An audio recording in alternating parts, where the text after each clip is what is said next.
Okay. Good evening, everybody. Can I welcome you to this virtual meeting of the Business and Housing Policy Committee.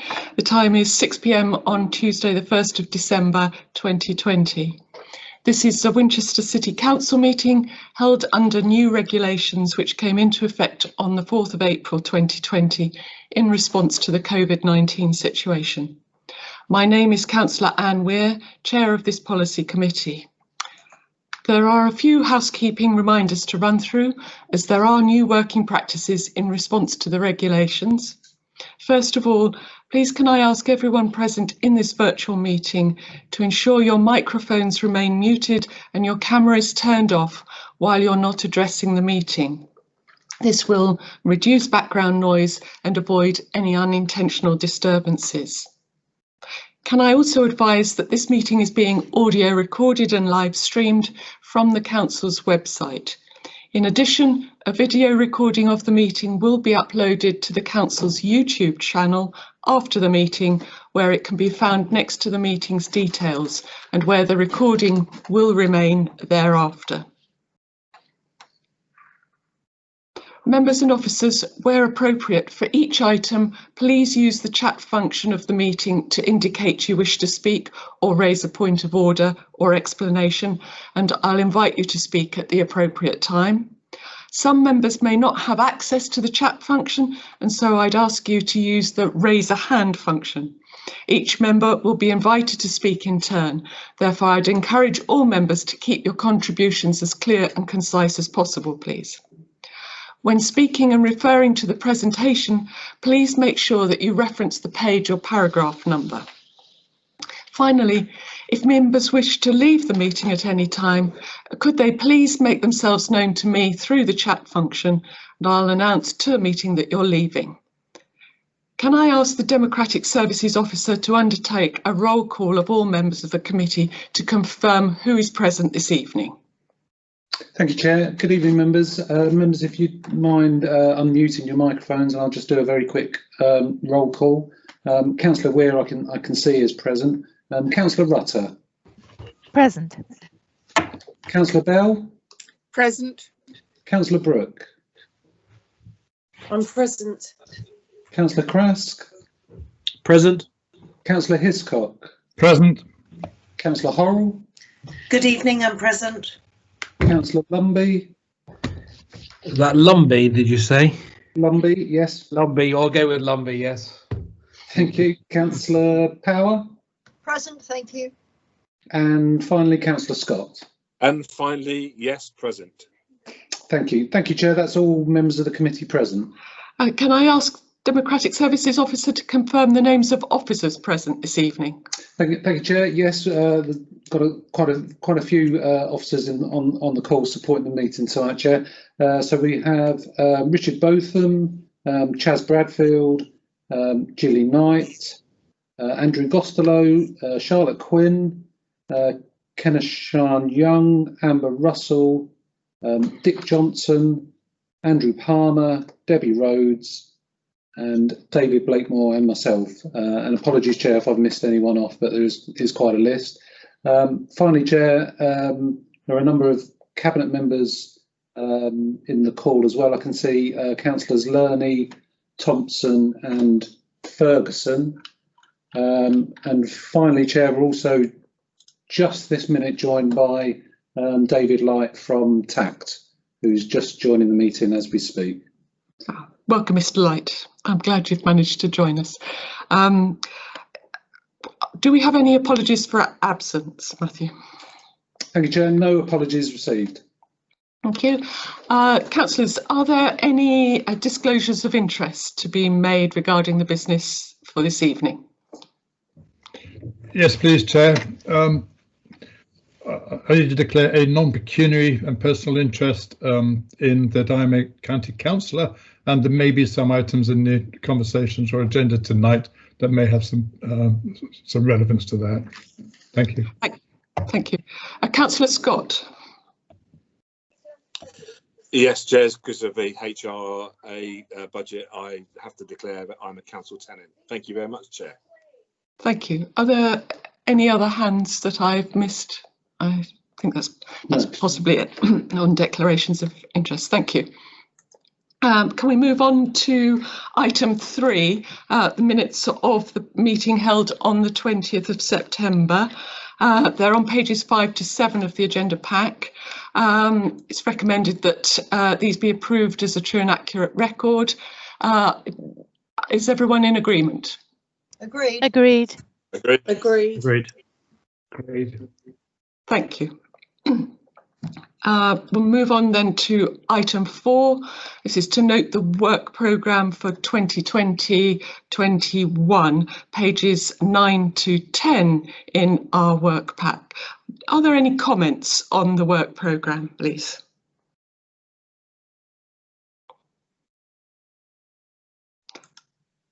Okay, I think we can note that and move on to item 5, Chairperson's announcements.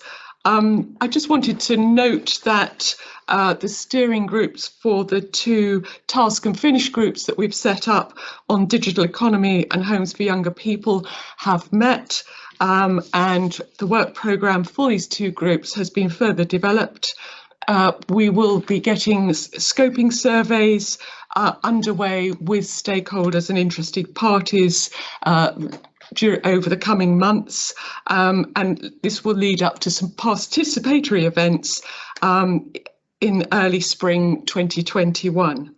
We have recognised in both of these task and finish groups that there's a possibility this work will have to take longer than planned and may run over into the 21-22 year, but I think everybody involved is very keen to deliver, and I'd like to thank those members who've been involved for their positive input so far. That's the only announcement I have at the moment. If we move on to public participation, have we anybody registered to speak this evening, Matthew? Thank you, Chair. No members of the public registered to speak. Okay, then we can move on to the business items for this evening. Can I just remind that if you want to speak on an item, you can make this known by using the chat function, and I'll come to you in turn after the presentation. So we have a long agenda this evening. Can I ask that questions are put clearly and succinctly, and if possible, can we avoid long introductory statements? And also that during the debate session, if we could try to keep our comments and statements to a maximum of 3 minutes, that would be appreciated. Thank you. So our first item of business is item 7, a briefing on economy and housing restoration work.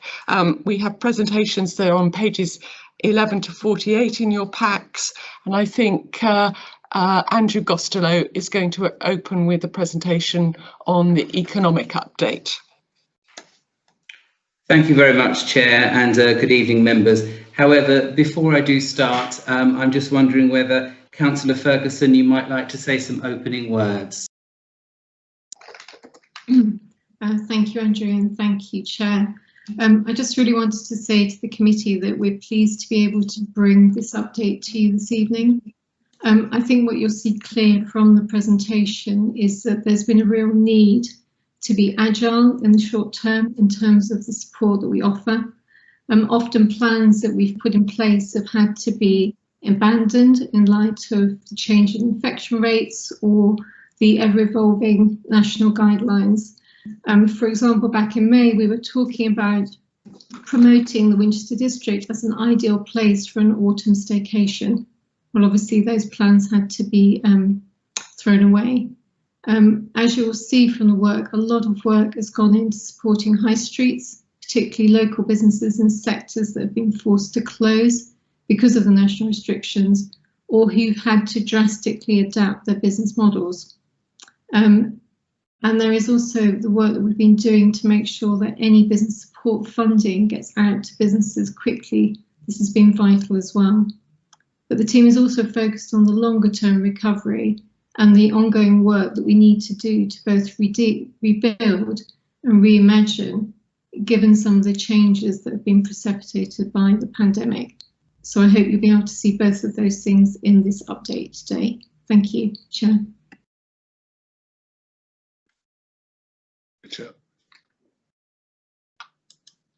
Thank you, Councillor Ferguson, for your opening words there. This evening's presentation, which is just coming up on your screen now, is aimed to give you an overview of the activities of the economy and tourism teams have been undertaking in terms of the COVID restoration plans through our work with Recover, Rebuild and Reimagine since I last presented to the committee in September, but also some intelligence on the impact of the pandemic is having across the district in terms of our business community. And as Councillor Ferguson indicates, I think we all hoped when we went into this pandemic that we would find a short-term solution to it, but that clearly has not been the case. So we have been balancing over these months our tactical responsive work to our longer-term support and recovery for the business community, remaining as agile and reactive and proactive as we possibly can. We can move on a slide, please. So in terms of the current situation, as you'll be aware, we're moving out of the current national restrictions tomorrow into Tier 2 across the Winchester district. We understand that these restrictions will be reviewed again on the 16th of December, and we will monitor the situation closely. As Councillor Ferguson comments, the retail, hospitality and leisure sectors continue to be some of the most adversely impacted by the pandemic. When we entered the pandemic, as you have heard, we quickly developed the Recover, Rebuild and Reimagine restoration strategy in 3 very clear sections. As this pandemic has moved forward and continued over the months, with restrictions being lifted in the summer, the new tier system coming into play, which led to the current national restrictions, and a new tier system starting from tomorrow onwards, we have found that we have effectively been required to ping-pong our support between Recover and Rebuild, remaining agile in our approach to support businesses over this period. Next slide, please. So in terms of the current situation, Winchester City Council, since the onset of the pandemic, through central government grant funding, has mobilised over £30 million of grant funding support since the beginning of the pandemic. We now have 2 new grants in order to mobilise, one of which we have already mobilised through our Revenue and Benefits team, the Local Restriction Support Grant, some just over £2.1 million of funding. And with the early preparation of the government guidance has allowed us to launch that, and to date we have mobilised around about £562,000 of support directly to businesses. An additional grant, a discretionary grant funding programme, the Additional Restrictions grant has subsequently followed, and with later government guidance being issued, we have now been able to launch that scheme, and that scheme has launched today. We have been keen to find a methodology for the development and the deployment of that scheme that ensures a quick and easy and appropriate and accessible method of deployment of the money to businesses, with a plan to provide access to those funds and payments to businesses on the lead up to Christmas. The Additional Restrictions grant is aimed at those businesses that have been mandated to close, and those businesses within the key sectors that we highlight in the policy that have not been mandated to close, but have had at least a 30% impact on their income during the course of the national restrictions in relation to the previous month. And 75% of the £2.497 million of grants has been made available, up to that amount has been made available in this first window of opportunity for businesses to make a declaration of eligibility online by Monday the 14th of December. This fund will be mobilised on a first come, first served basis, and we will start making payments as soon as possible and before the window closes on Monday the 14th of December. We can move on a slide, please. And then providing some further general intelligence about the impact of the pandemic across the city and the district. As per previous presentations, you see we monitor the footfall figures within the city, the car park revenues across the district to give us a feel of impact on footfall. And as you can see, in August and September, and also in terms of footfall and also in terms of car parking revenues, they were increasing very much in light of the Eat Out, Help Out initiatives and the easing of the national restrictions at that time. However, we found a flattening in October, and we will be reporting a decline following the national restrictions that came into force at the beginning of November. In terms of the claimant count for out of work benefits from August to October, that has remained steady. We also monitor the vacancy rate, and in terms of the city, we can report the vacancy rate for Winchester City is currently operating at 8.8%. That has increased, but still remains below the national UK average of 11.3%. And we continue to monitor these statistics closely as we move forward. Move to the next slide, please.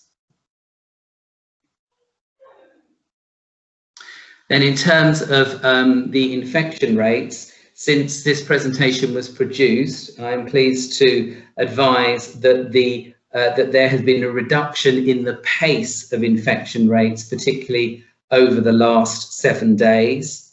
If we look at cases in the last 7 days in Winchester specifically, at the time this presentation was produced, we were looking at 230 cases in the last 7 days and 184 cases per 100,000 of population. That, as of yesterday, is now reporting at 79 cases in the last 7 days and 99 cases per 100,000 of the population in Winchester.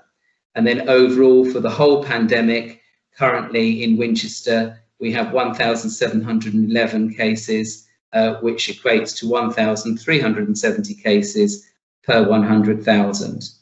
We continue to be very active in our messaging, our public messaging, our outdoor posters and activity and banners, our social messaging and so forth, to ensure that we do our best and our role in retaining those numbers, those low numbers going forward.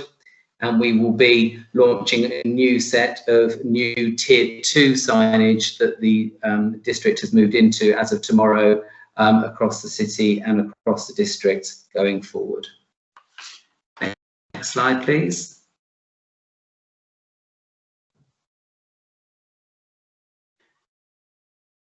I think something's gone wrong with the presentation there, which should be recover. There we go. Okay, so recover, focus on providing high levels of business support. We've continued to provide extensive business support and advice, both directly and via our business support partner, IncuHive. In addition to the business bulletins released in the first week of the current national restrictions, we have continued to release updates directly to our visitor economy community via our Visit Winchester Industry News, as well as our creative sector community via our arts news. In addition to this, we've maintained current information on our dedicated business pages on the Winchester City Council website, with page views now approaching 12,000 page views since March, and it has become the go-to place for information. We expect this to peak again as we move forward into the new tier system and the current grants continue to be mobilised. The economy team continue to provide and operate the dedicated information line and mailbox, to which to date has served over 1,000 business inquiries. At the last policy meeting, you would have heard me speak about the discretionary grant for which the economy team were responsible for delivering. I can confirm that we did distribute the full fund of £1,419,050 to over 283 businesses across the district.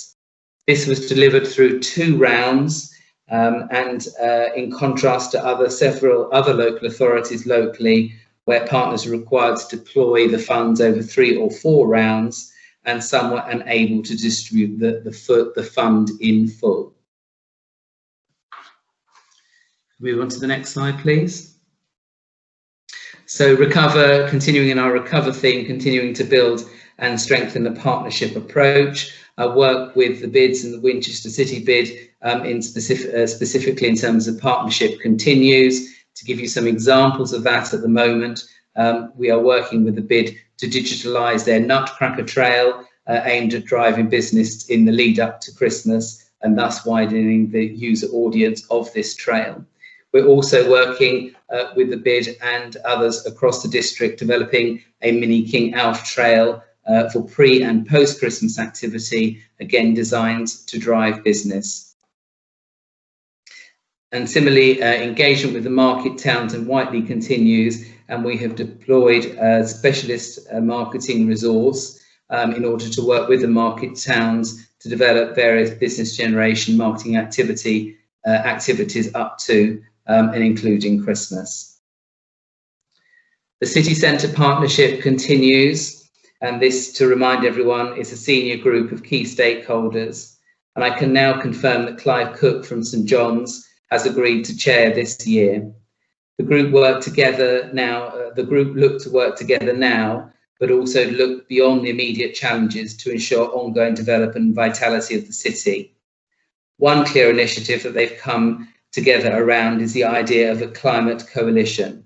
And an area of investigation is to how to work together to further develop our cultural ambitions of the city. And I will bring further information to that going forward in future meetings. Next slide, please. So moving on into Rebuild and other business support, I can confirm that we have recently confirmed our funding for the High Street Support Fund from the central government. We are currently in the process of procuring an expert business support service partner to work alongside us to provide dedicated support, business support and advice for businesses located in high streets across the whole district from January to March. The purpose of this will be to carry out business health checks for these businesses and to assist them in re-engineering their business models for long-term resilience post-COVID-19. We've also been active in supporting and working with partners and our own programs in creating new employment space, particularly in terms of Inkyhive and IBM. We have been very happy to support the Inkyhive on their journey in developing incubator-style business space at the IBM site. And I can confirm that already over 50% of that site has already planned occupancy for it. In terms of Bishop's Waltham, the business units are moving ahead well, hopefully we're potentially ready for occupation early next year. In terms of the Goods Shed, the Cabinet has approved the feasibility study which is underway to redevelop this site for business units.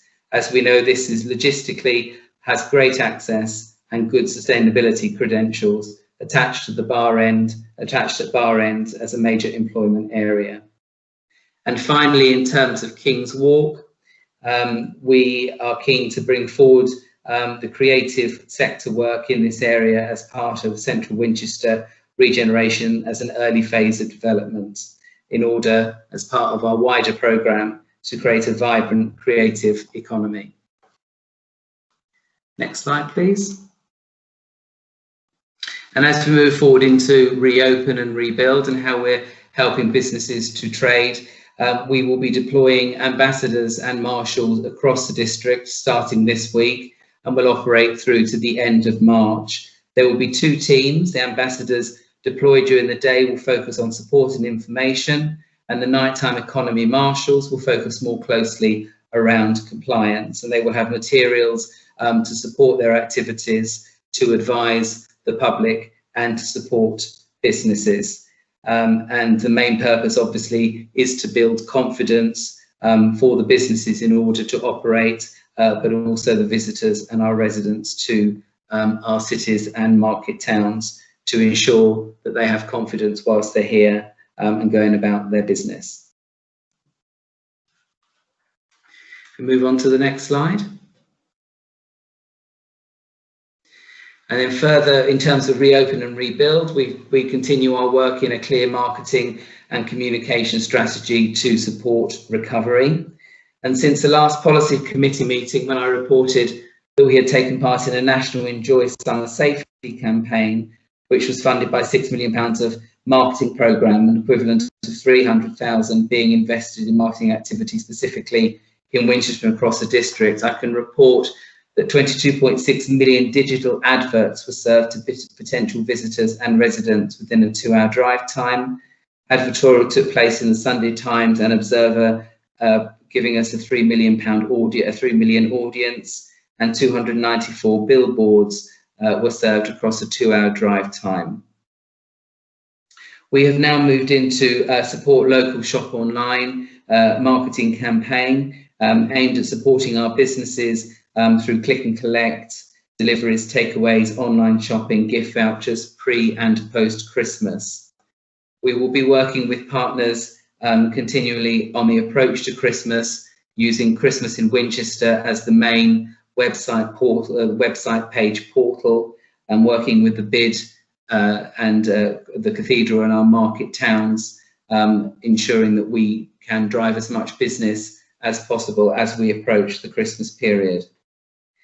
We will be creating we have created a strong virtual, play on words, virtual Winchester offer in the lead up, which highlights what the district has in terms of one-stop shop for online shopping, festive food and seasonal inspiration. And we are currently developing campaigns post-Christmas around January sales, etc., and the King Alf Trail, to ensure that we drive business in those quieter months of January and February and support our business economy the best way we can. We can move on now to our Reimagine slides.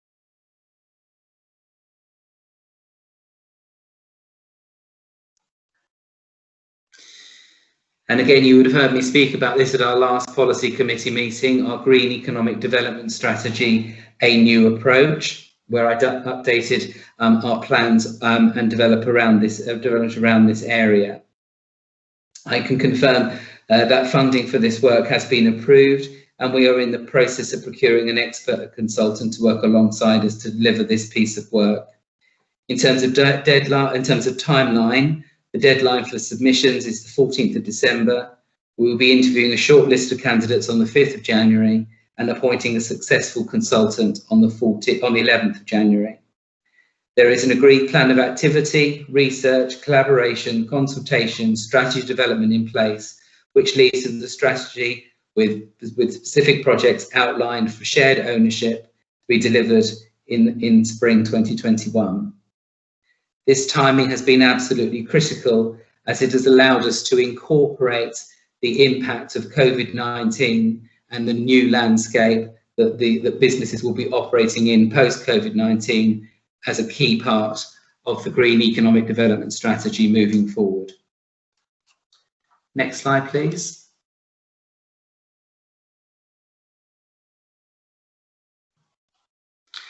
Okay, that's a rogue second slide. If you can move on to the next one. Okay, so in terms of also Reimagine, and as you heard Councillor Weir mention earlier, in terms of a Digital Winchester District Task and Finish group, we are progressing well with the above work and have undertaken our first Task and Finish meeting with the panel. We have prepared communication channels and a survey and are in the process of making the call for evidence activity. There will be more to report on this at the next policy committee meeting, but as Councillor Weir outlined, we have been challenged with competing priorities, particularly around the impacts of COVID-19, and some of this activity is taking a little longer than originally planned. Next slide, please.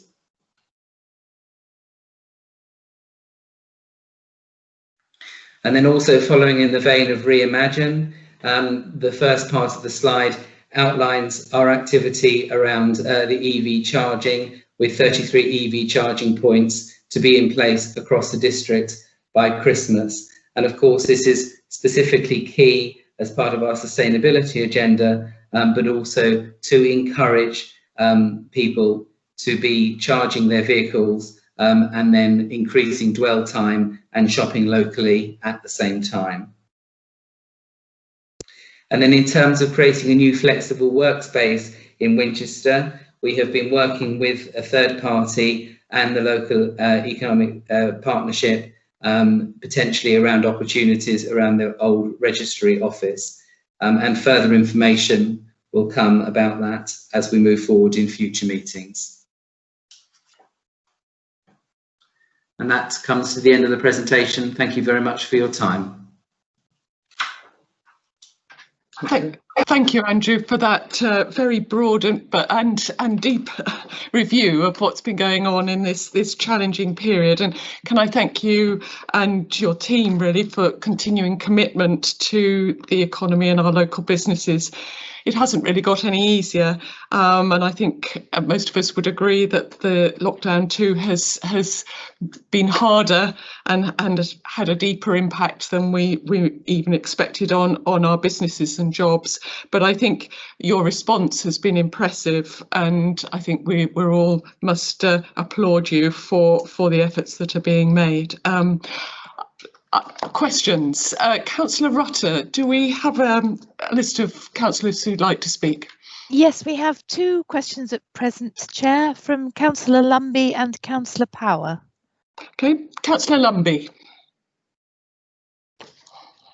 Thank you, Chair, and thank you, Andrew, also for the excellent presentation, and also thank you for all the amazing hard work that you and all the others in the economy team are doing at the moment. I know it's really, really hard with so much going on, and then there's people asking endless questions, or just me anyway. So thank you all for all of that. A few questions, if I may, no particular order, and I just splurge them out, and then you can come back as you feel appropriate. First of all, do you feel that the economy team currently has sufficient resources in terms of people to deal with all the tasks that you need to undertake? Secondly, can you tell us whether we have looked at what other areas around are doing in terms of recover and reimagine? Are they doing more? Are they doing less? Are they doing the same thing? What's the sort of comparison there? Are others, really importantly, getting ahead of us, because we obviously don't want to be left behind at this critical time? Can you next give some more detail about the high street? You gave figures on a month-on-month basis, but what we really are interested to understand is how footfall compares with a normal time, so how those compare with a year ago, to see whether we are massively down or up, or, well, I'm sure we won't be up, but how far down we are in comparison.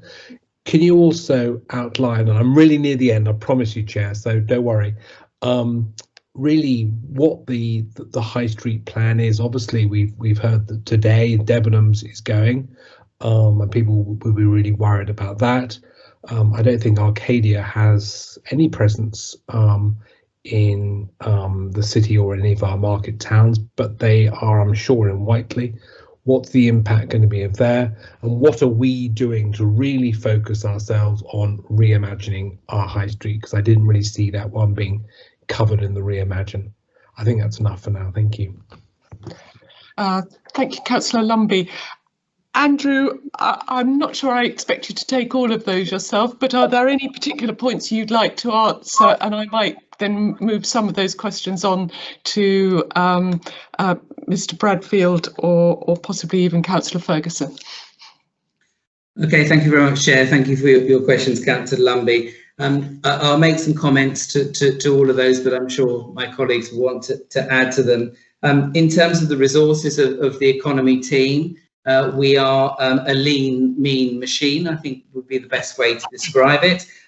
Yes, none of us expected when we planned the size and the type of the team that we would be dealing with what we are dealing with. So we regularly deal with competing priorities. And of course, yes, we would benefit from further resource but we have to be mindful also of the overall city council's budget and so forth. I'll let my colleagues further comment on that as they feel fit. In terms of our other areas, our competitors, as you may like to call them, in terms of Recover and Reimagine, we have regular meetings weekly with our economic development officers across the EM3 patch, where we share intelligence, share best practice, discuss our activities in relation to theirs. And I would say broadly, we remain competitive to those other destinations and those other places. And we continue to use that intelligence that we gain to inform our thinking going forward, and vice versa. In terms of your question, Councillor, about the High Street, I can confirm off the top of my head that the overall footfall figures are around about 40% down in comparison to the previous year, but I would need to check those individual figures to be absolutely sure about that. In terms of the High Street plan, and specifically with Debenhams, I would like to revert to our portfolio holder, Councillor Ferguson, to perhaps give a comment on that. Thank you. Thank you, Andrew. Councillor Ferguson, would you like to come back on this? Yes, obviously the closure of Debenhams is a blow to the High Street. Perhaps it wasn't unexpected with the news around Arcadia yesterday, but even so, it is a blow. There are just over 100 people working that store, many of them part-time, some students, and obviously they're now having to deal with the devastating news that they'll be out of a job. This is a large unit on the High Street. It's just around 50,000 square feet in a prominent location. But I know that officers are already talking to the landlords about their plans for that building going forward. And obviously they won't want to see it vacant for long, nor will we. I think the future of the High Streets is an absolute hot topic right now. And there's much conversation going on and research even about, what does the High Street look like in the future? It's something that councils are trying to grapple with up and down the country, and we're sort of in a similar boat. But saying that, we do know that our High Street has a unique offer. And even though Andrew highlighted that our vacancy rates are up, they are still down compared to the national average, but that doesn't mean we can rest on our laurels. We do need to support our businesses that we have. We do need to promote our difference, but we also need to give people a reason to be in our High Street. So there's much been said about how do you create the High Street? How do you create an experiential experience, giving people a renewed interest to come into the High Street? And I think the work that we do around our festivals programme, and there's work that's ongoing with that, how we even do that even in a time of COVID. How do we make that COVID secure? What can we do? But also what we do more in the longer term. The work that we're doing on Central Winchester regeneration is going to be vital in terms of looking after the vitality of our high streets long term. And the fact that we're looking forward to bring forward the work around King's Walk as an early phase of that development is very, very important. It shows the council's commitment to moving forward. It shows the council's commitment to supporting the high street long term. And indeed, I think it will actually help us and help the landlord of the Debenhams site to re-let that site, because they will see that we're committed to supporting the high street overall. But there is more work to be done, Councillor Lumbie, and there are a lot of people talking about this, as are we, and we're looking at different initiatives. Thank you. Thank you, Councillor Ferguson. Mr. Bradfield, is there anything else you'd like to add in response to Councillor Lumbie at this stage? Thank you, Chairman.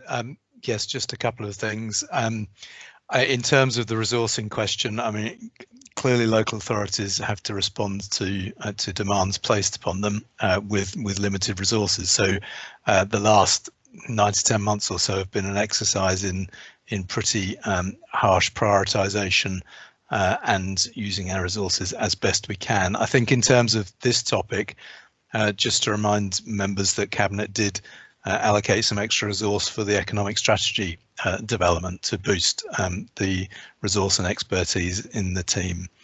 And just really to add to the High Street vision, members of the Cabinet and the leader did meet with Mark Robinson, the chairman of the government's High Street Task Force recently, had a really useful discussion, and I think Mark was really clear that the ideas that we have for Winchester City Centre in particular and Central Winchester regeneration were, from his point of view, spot on and the right direction to be going in. So I think it's really helpful to have that external confirmation of the approach that the council is taking. Thank you, Chairman. Thank you, Mr. Bradfield. I will move on to Councillor Power. Your question, please. Thank you, Chairman. Andrew, very useful presentation, thank you. And may I say how grateful we are for the high presence of the economy team in market towns, certainly in my market town. It's making a big difference to how Winchester Council is perceived, which I think is a great step forward. My question really relates to the digital Winchester. I think I saw on the news that the government are withdrawing their funding for fibre to property, and as that forms 50% of the £3,000 grant, which is so essential for getting some of the rural areas with decent data, I wondered if you could tell me when that's going to come into effect and how we're going to cope with that, because I think it's going to knock it on the head, locally at least. Andrew, that's quite a challenging question. I'm not sure whether you're the right person to go to, but would you like to try an answer on that one? Thank you very much, Chair. And unfortunately, I'm going to fail the committee because I'm unable to comment on that at this moment in time. I don't know if any of my other colleagues around the virtual table are in a position to, but I would certainly take that away and look into it further, Councillor Powell. Thank you, Andrew. Thank you, Chairman. I agree. I think it is a challenge, but I think, again, part of the work that we're going to do on the digital Winchester should be looking at this and what impact that has on the balance of technologies we're looking to meet that demand. So I think it will prompt us to broaden our approach on this piece of work that I think is quite timely. OK, moving on. Councillor Rutter, do we have any more questions? Yes, we have Councillor Horrell, Chair. Thank you. Councillor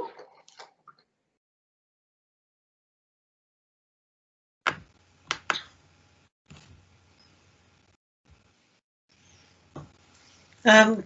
Good evening, Chair, and thank you for allowing me to ask a couple of questions.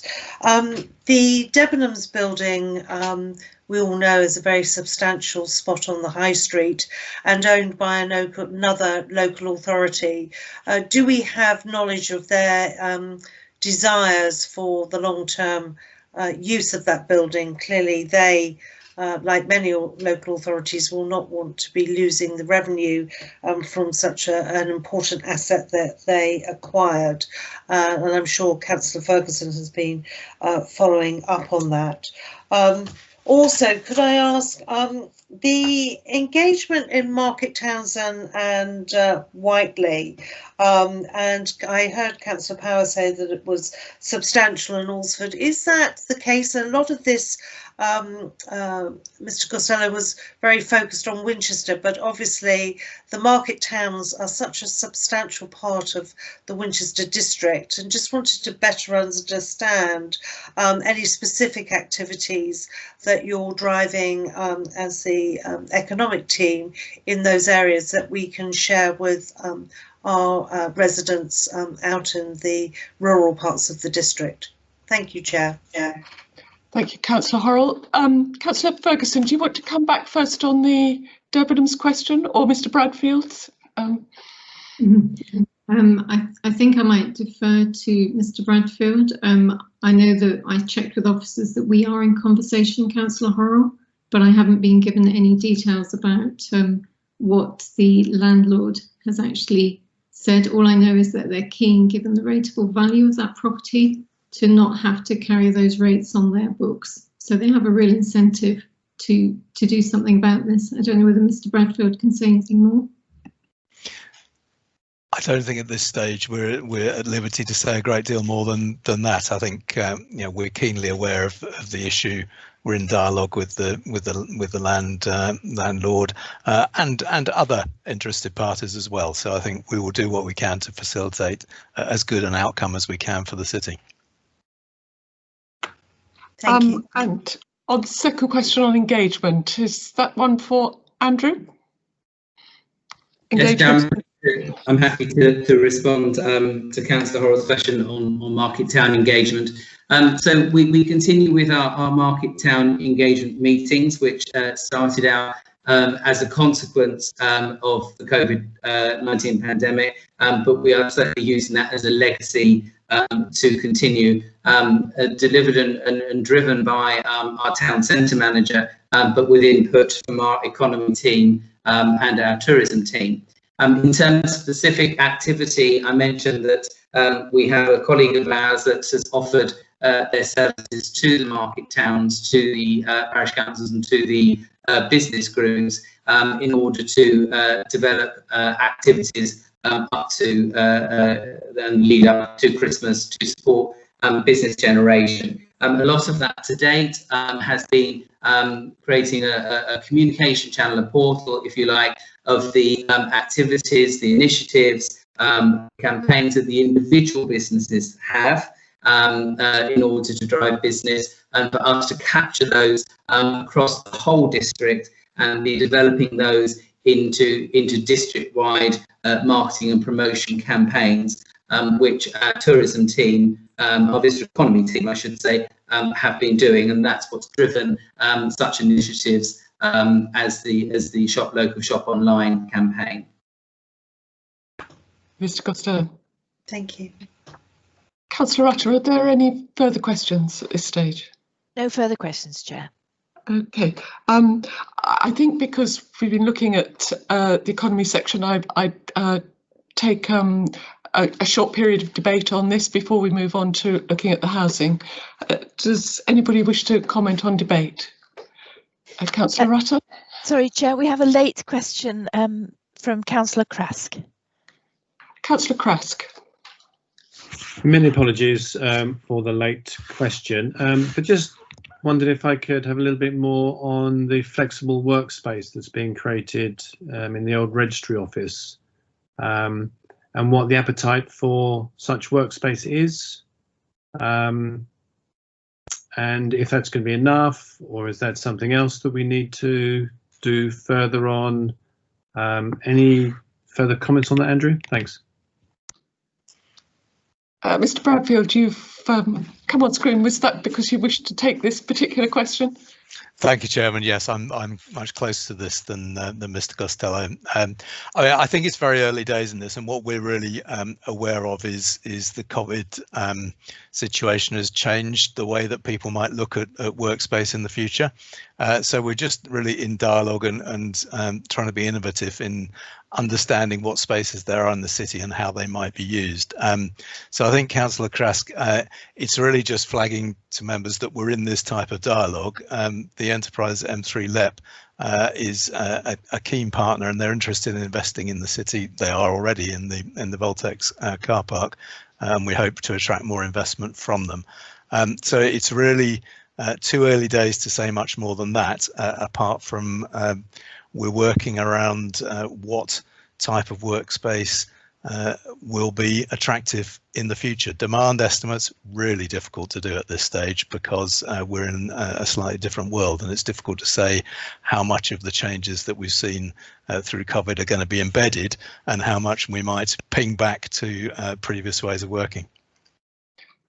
Thank you very much. Okay. Thank you, Councillor Krask. I think I'm seeing some indications of interest in debate. Councillor Rutter, Yes, we have Councillor Hiscock and then Councillor Lumbie, Chair. Thank you very much. Councillor Hiscock. Yes, good evening, everybody. I just wanted to say thank you to everybody that's been working so hard on this. It's been fantastic effort for everybody, and that they must, I hope that they're feeling fairly pleased with the results that they've come up with. I think they're extraordinary, and I just wanted to say thank you very much, and please keep it up. You can't stop now because we ain't nowhere near out the woods, but thank you very much for that. Thank you. Councillor Lumbie. Thank you, Chair. Be brief, and thank you for the various answers to my long questions. I do think that we are going to really need a big focus on the high streets right across the district, and doing what we can. And I really think that needs to be something where we need to be focusing our efforts and also our resources in terms of utilising the talents we have amongst our cohort, but also secondly, I think that given how hard the team are working and actually the need to really transform what we're doing, I do think that we should be looking at staffing levels and whether we actually need to bring more people on board. And I do think we need to be learning as far as possible the lessons from adjoining areas, which I know Mr. Costello said we were talking to them, but actually they want to take lots of our customers and purchasers and our buy locals away from us. I am therefore noting that Test Valley, for example, has continued their suspension of car parking charges to try and draw people into their areas. Other areas in the vicinity are doing similar things. We mustn't let others get ahead of us. Indeed, we need to be as effective as we possibly can in promoting our brand, both in the city and right across the district. We heard about the advertising campaign. I must admit, I wasn't fully aware of much of it. So I think we need to be thinking about how effective that is and just continuing the effort. And as Councillor Hiscock just said, we need to really keep running on this one, and probably even run even harder. Thank you. Thank you, Councillor Lumbie. I think I saw Councillor Horrell. Is that correct, Councillor Rutter? Yes, Chair. Councillor Horrell, please go ahead. Thank you, Chair. Yes, a couple of points just to reiterate the support that we can give to our businesses locally. The excellent idea from the government of extending the opening hours of retail outlets and establishments over the period of December and January. And I hope that we can support everyone. We don't want regulation to be slowing folks down. That's a really important opportunity and will allow shoppers to spread their shopping sort of expeditions so that not everyone is trying to be in town at the same time.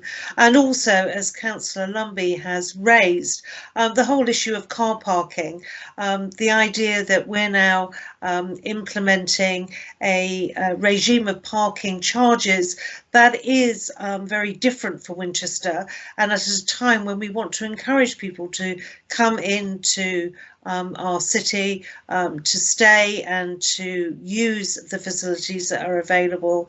I think actually our charging regime this is a time when we should be reconsidering that and actually ensuring that we give residents the right message about wanting their custom and therefore actually not asking for those charges at this time, and as I say, encouraging them to visit our facilities as opposed to others that are not too far from us and very accessible. Thank you, Chair. Thank you. I realise, Mr. Light, we didn't give you an opportunity to raise any questions. Do you have any comments on this part of the report on behalf of TACT? No, I don't think so at this time. Did you get that? we'll come back to you in the housing section. Thank you very much. Okay. Are there any further comments on this in debate, Councillor Rutter? No more debate, Chair. Okay. I think I'll just wrap up on that section then again by echoing everybody's thanks to the economy team for the phenomenal work that they're doing and they continue to do. I think it's really been an extraordinary effort, and I know it's sort of moved us into new areas of activity. I think the team has risen to the challenge extremely well, and I think their plans looking ahead are very exciting. I look forward to hearing more at a forthcoming meeting on the green economy strategy. I think that's going to be vitally important to us to differentiate and distinguish Winchester and strengthen its brand as part of bringing people back into the town. I think that getting people confident to use public transport again for coming into the town has to be a vital part of that, and I look forward to hearing more about the strategy at a future meeting. Thank you all very much. I think we obviously note the presentation and move on to the next part of this item 7, which is on the housing team's restoration work. Thank you, Chair. Thank you, Jill.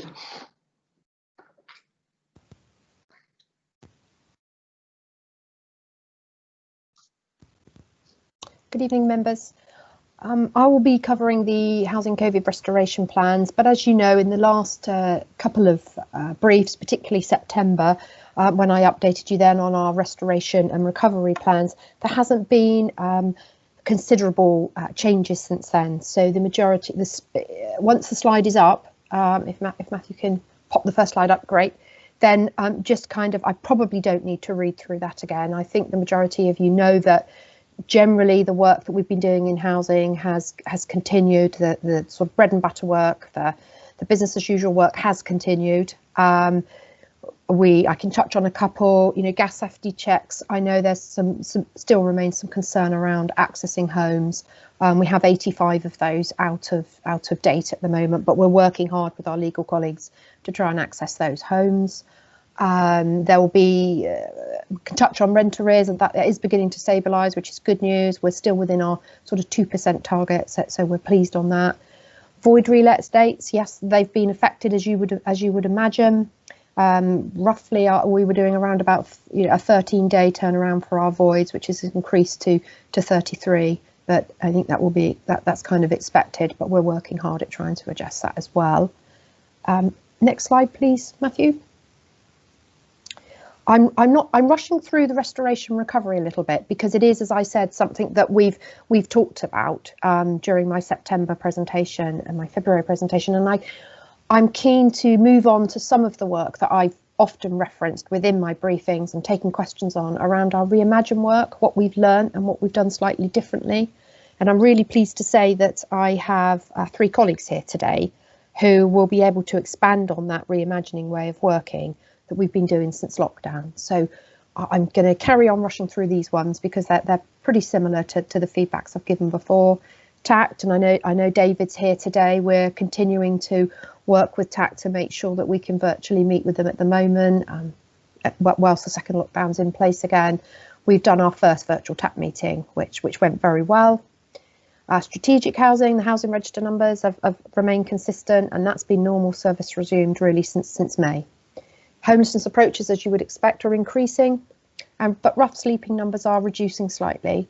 We recently did a rough sleeper count, which I know both Councillor Horrell and Councillor Lurney were part of, and we finished up with numbers of 8, and that was with a group approach the next day to talk about those numbers that weren't actually found on Outreach because we only found the 1.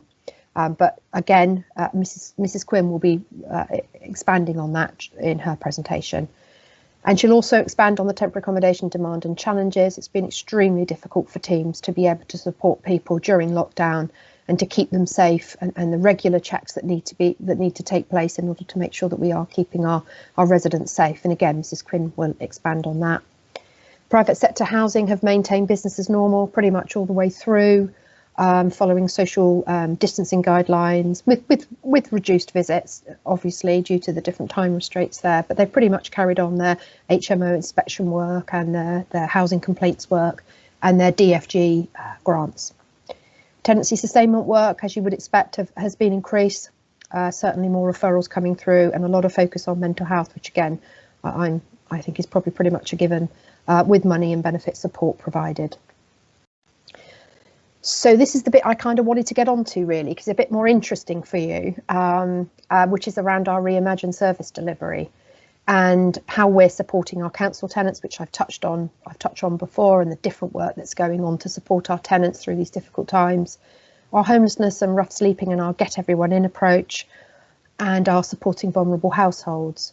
So I have 3 officers here with me today, Mrs. Russell, who will talk around the supporting council tenants, Mrs. Quinn will talk around the homelessness and rough sleeping, and Mrs. Young will talk around supporting vulnerable households. So we are going to do a bit of a relay and we're going to hand over to each other. So I'm now going to hand over to Mrs. Russell. Thank you. Thank you, Mrs. Knight, and good evening, members. Thank you for inviting me along this evening to talk about some of the key support services that the teams that I manage, which are the income, tenancy, neighbourhoods and sheltered and extra care teams that have been delivering to our council tenants throughout the pandemic. Our aim throughout this difficult time is to provide an agile and person-centred approach, either by working with tenants directly ourselves or through our partnerships with voluntary agencies and key community representatives. If you could move on to the next slide. Thank you.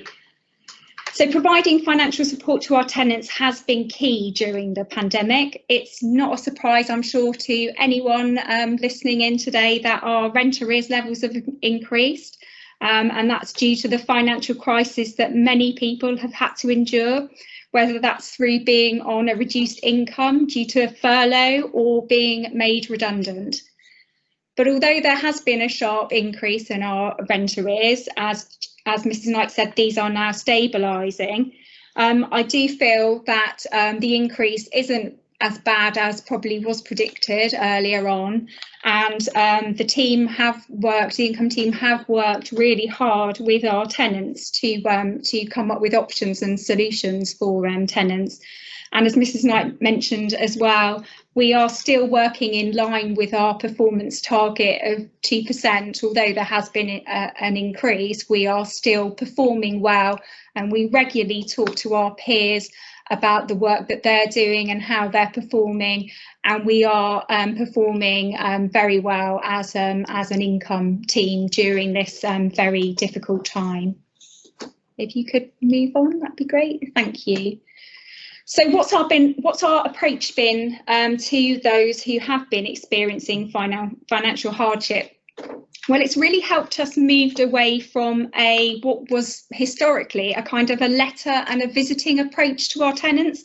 We've really had to think about how we can best engage with tenants who are in financial crisis at the current time. And so we've moved to a more personal customer contact service. So by that I mean we're now trying to engage with tenants about their financial circumstances by phoning them or emailing and texting. And we've had a really good response to this. We're now making approximately 60% more phone calls than we were earlier in the year, and this also applies for emails and texts. We're really moving away from letters and having conversations with tenants through on the phone and email and texting, when we're getting some really good results and engagement with that. When we're in contact with tenants at times of crisis, our focus is on identifying solutions. So that could be giving advice on benefits that could maximise their income, explaining what's been available through the government furlough schemes, and other forms of help such as welfare assistance, discretionary housing payment, help referring people to food banks. So the tenants have, the officers in that team have really been upskilled on all the different support areas available for tenants, and they're trying to give the right advice to tenants at the right time and come up with realistic solutions to help people.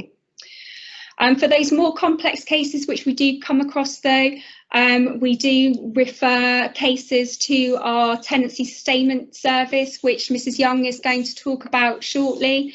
And we also still work very closely with Citizens Advice, and they do a lot of very good work on our behalf to help support our tenants as well.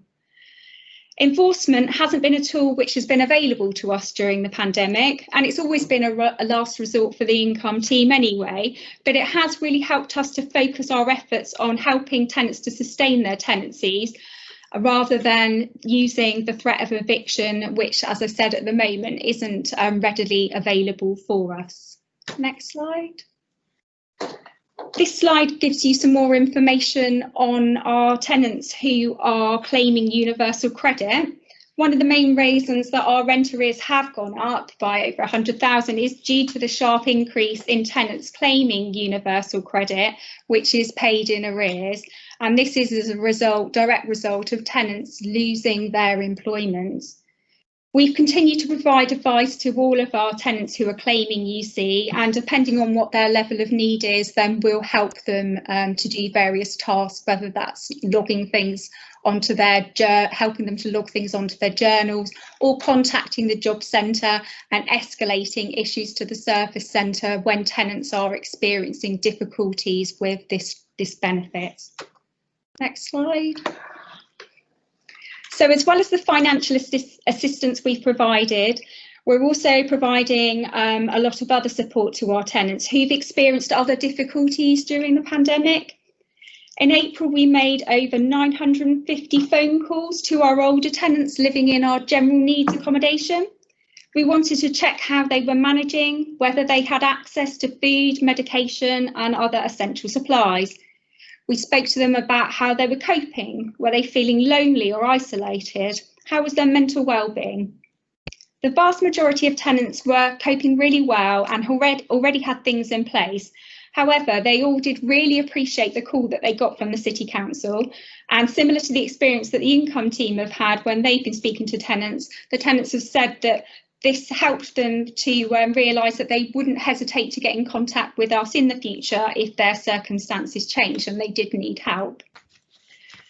Approximately 80 cases, we identified 80 cases where more support was needed, whether that was a weekly support call, which our sheltered housing team have been making, or help setting up online shopping, referral to a service when tenants have been suffering with low mood or depression. Officers really work with tenants to get them the help they needed at that time. During the pandemic, we've also seen an increase in neighbour nuisance issues, particularly during the lockdown periods. And officers in our tenancy team have spent a lot of time talking to tenants about their concerns, reminding people of the rules on socialising and trying to resolve the conflicts that have arisen. Also, throughout the pandemic, we've made sure that we've been keeping our neighbourhoods safe and clean. Our neighbourhood services officers have been out weekly, sometimes daily in particular areas, carrying out our health and safety inspections. We're removing any rubbish that's left in communal areas, and we've also been investigating fly tipping cases which have increased during the COVID period. We've also put in place increased cleaning schedules at our more high-risk sites, such as sheltered and extra care and temporary accommodation, and this is still in place, and we review these on a monthly basis and in light of changes in government legislation. Our sheltered and extra care service have been particularly busy throughout the pandemic, making sure our most vulnerable older tenants are receiving the help they need. In March and April, the team were calling over 800 tenants on a weekly basis to check that they were okay.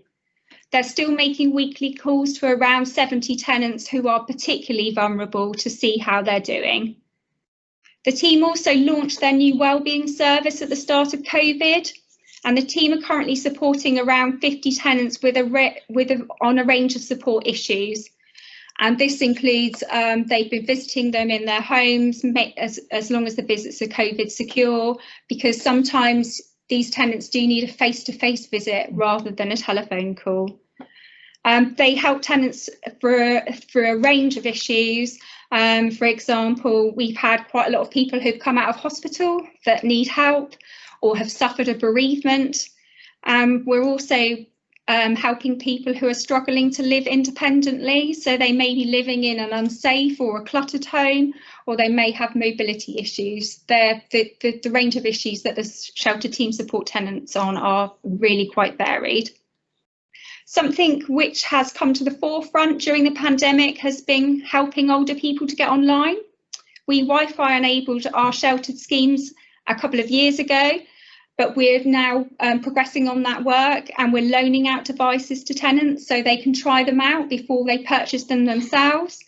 We're helping them access social media channels so they can keep in touch with friends and family, because many have been shielding, they haven't been able to see them, or do things like set up online shopping to make their lives a little bit easier for them. So there have been some really good things that have come out of the pandemic for us as a team. It's not just all been doom and gloom. It has really helped us mobilise and look at how we do things and do things differently. And I definitely feel that it has improved our relationship before with tenants. Tenants have come to us for help, and they've been really pleased by the assistance that we've given them. So hopefully that's given you a flavour of some of the really beneficial work the teams have been doing throughout the pandemic. And as Gilly said, that's in addition to our bread and butter tasks. This is stuff on top of the stuff we have to do on a day-to-day basis. I'm happy to take questions at the end, but I'll now hand over to Mrs. Quinn, who will tell you about all the good work that the Housing Options team have been doing. Thank you. Thank you. I'm Charlotte Quinn, I'm the Housing Options Manager, and I have responsibility for the housing register, allocation of social housing, homelessness, rough sleeping, and the council's provision of temporary accommodation. So I'm just going to talk you through the housing options response during COVID and to the government's call to get everyone in. Next slide, please. Thank you. So on the 25th of March, the Government Minister for Homelessness wrote to all local authorities with a call to get everyone in. So what that meant was that anyone who was rough sleeping or at risk of rough sleeping needed to be found accommodation by the local authority. So again, this is in addition to our usual statutory homelessness duties. The individuals who are single and either sleeping rough or at risk of sleeping rough were normally individuals who were probably not vulnerable and didn't have what's called a priority need, and therefore we wouldn't have usually had a duty to provide them with any accommodation. The council was well placed to respond to this. We'd been preparing for a few weeks to ensure that we could protect vulnerable individuals during COVID, and we were aware of a former supported housing project which was vacant. It was owned by A2 Dominion, and it had 10 beds with shared facilities. So we quickly entered into a lease agreement with A2 Dominion, and this gave us an additional 10 bed spaces. Winchester Church's night shelter needed to quickly change its model. The government advised that there should be no shared sleeping spaces because of the risk of spreading COVID. So the night shelter, the majority of their bedrooms used to house 2 individuals, and that was no longer permitted. Fortunately, the night shelter had been working hard with us and our other partners to slowly, gradually move individuals on, and when bed spaces became vacant, they weren't filling them again. So they were also well placed to respond to this when the government said no shared sleeping spaces were permitted. But that did mean that they had reduced their bed spaces from 17 down to 10. As the weeks went by, it soon became apparent that the additional 10 bed spaces we procured, it wasn't going to meet the need, and we had high numbers of single individuals presenting to our service right at the beginning. So we set up an agreement with the local hotel, the Mercure. We negotiated with them to remain open because they had been closed. We secured a reduced rate with them, and we offered them daily ongoing support to manage the new individuals that we were placing in the hotel. We also set up weekly partnership meetings with Trinity Winchester, Winchester Church's Night Shelter, and Two Saints, our main partners. And we continue to meet weekly now, and we're able to kind of share solutions, problem solve, offer support to each other, and keep up to date with the ever-changing government guidance for hostels. Next slide, please. Thank you. So operationally, how did it work? So all individuals that were presenting as sleeping rough or at risk of sleeping rough were triaged by the housing options team. Usually at this point it was by telephone, but we were also able to arrange face-to-face appointments where necessary if there were barriers to individuals engaging with us. We had to cohort each of the individuals and provide accommodation accordingly. So the government asked us to put individuals into one of 3 groups, and that would depend on what accommodation we would need to offer these individuals. So the first group was the COVID care group. That was for anyone who was displaying any kind of symptoms of COVID, and we needed to ensure that those individuals could self-isolate, and we had to look to provide self-contained accommodation for those individuals. The second group was the COVID Protect group, and this was for anybody who was considered to be in the clinically vulnerable category. And again, the risk of COVID to these individuals was much greater. And these individuals, we needed to provide them with self-contained accommodation. And so the majority of the individuals in these groups were offered accommodation at the hotel.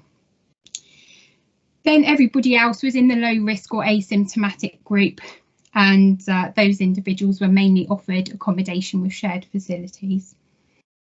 So offering the accommodation was just one part of this. There was a whole other part which was about supporting these individuals to stay at home, which was the message at the time. So bearing in mind that many of these individuals had perhaps been sleeping rough or living in unsettled accommodation and hadn't really had their own accommodation or settled accommodation for some considerable time.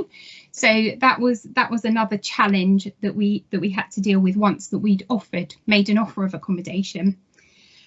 So again, this was all these offers were in partnership.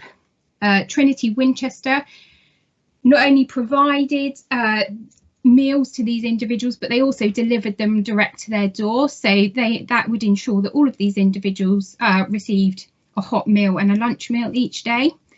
We provided support with food parcels, delivery of prescriptions, other support to stay home, such as ensuring individuals had TVs, DVDs, mobile homes, microwaves, kettles, things that probably could be considered as quite basic, but to these individuals, they perhaps didn't have this before, and it would enable them to, again, to stay home. There was practical advice and support offered from 2 complex needs navigators. Now they're funded by a Rough Sleeping Initiative grant and hosted by Trinity Winchester, and they were able to support those more complex individuals.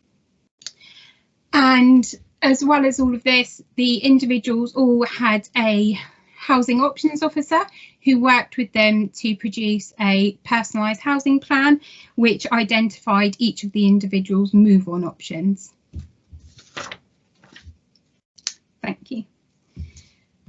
So our outcomes were that we provided accommodation to 33 individuals as part of the Everyone In approach, and alongside this we were also running our usual housing options duty service and offering accommodation to those individuals that we had a statutory duty to. So again, this was additional work on top of that. 29 of those individuals successfully moved on and remain in settled accommodation. Some of those went through the City Council's own temporary accommodation stock, some of them went into the private rented sector, some of them returned to their family homes. The majority of them moved on through our rough sleeping pathway, and that was accommodation provided by Winchester Church's Night Shelter, to St Social Inclusion Provision, or Trinity Winchester's Elaine House project. Unfortunately, this didn't resolve rough sleeping completely. We did have 2 individuals that returned to rough sleeping and 1 returned to prison. Other outcomes for our service is that the Hampshire Home Choice registration and allocation functions and the housing options service remained open and accessible throughout this period. And again, the majority of the contacts were through the telephone, but again, we are offering face-to-face meetings and home visits where necessary. We also had to support a number of families who had been unable to shield in their own home. So this might have been because there was a child who was considered to be clinically vulnerable. They perhaps were staying with another household who was perhaps putting them at risk. And so we needed to ensure that those individuals could self-isolate as well. And so we made offers of self-contained temporary accommodation.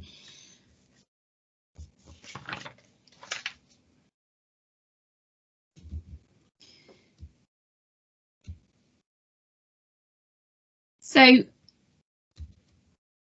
I'm going to talk now about our temporary accommodation residents. So we supported everybody, all the individuals through Everybody In, but at the same time, we already had 60 vulnerable households who are living in the City Council's temporary accommodation. And the majority of our temporary accommodation is kind of hostel style accommodation with shared facilities.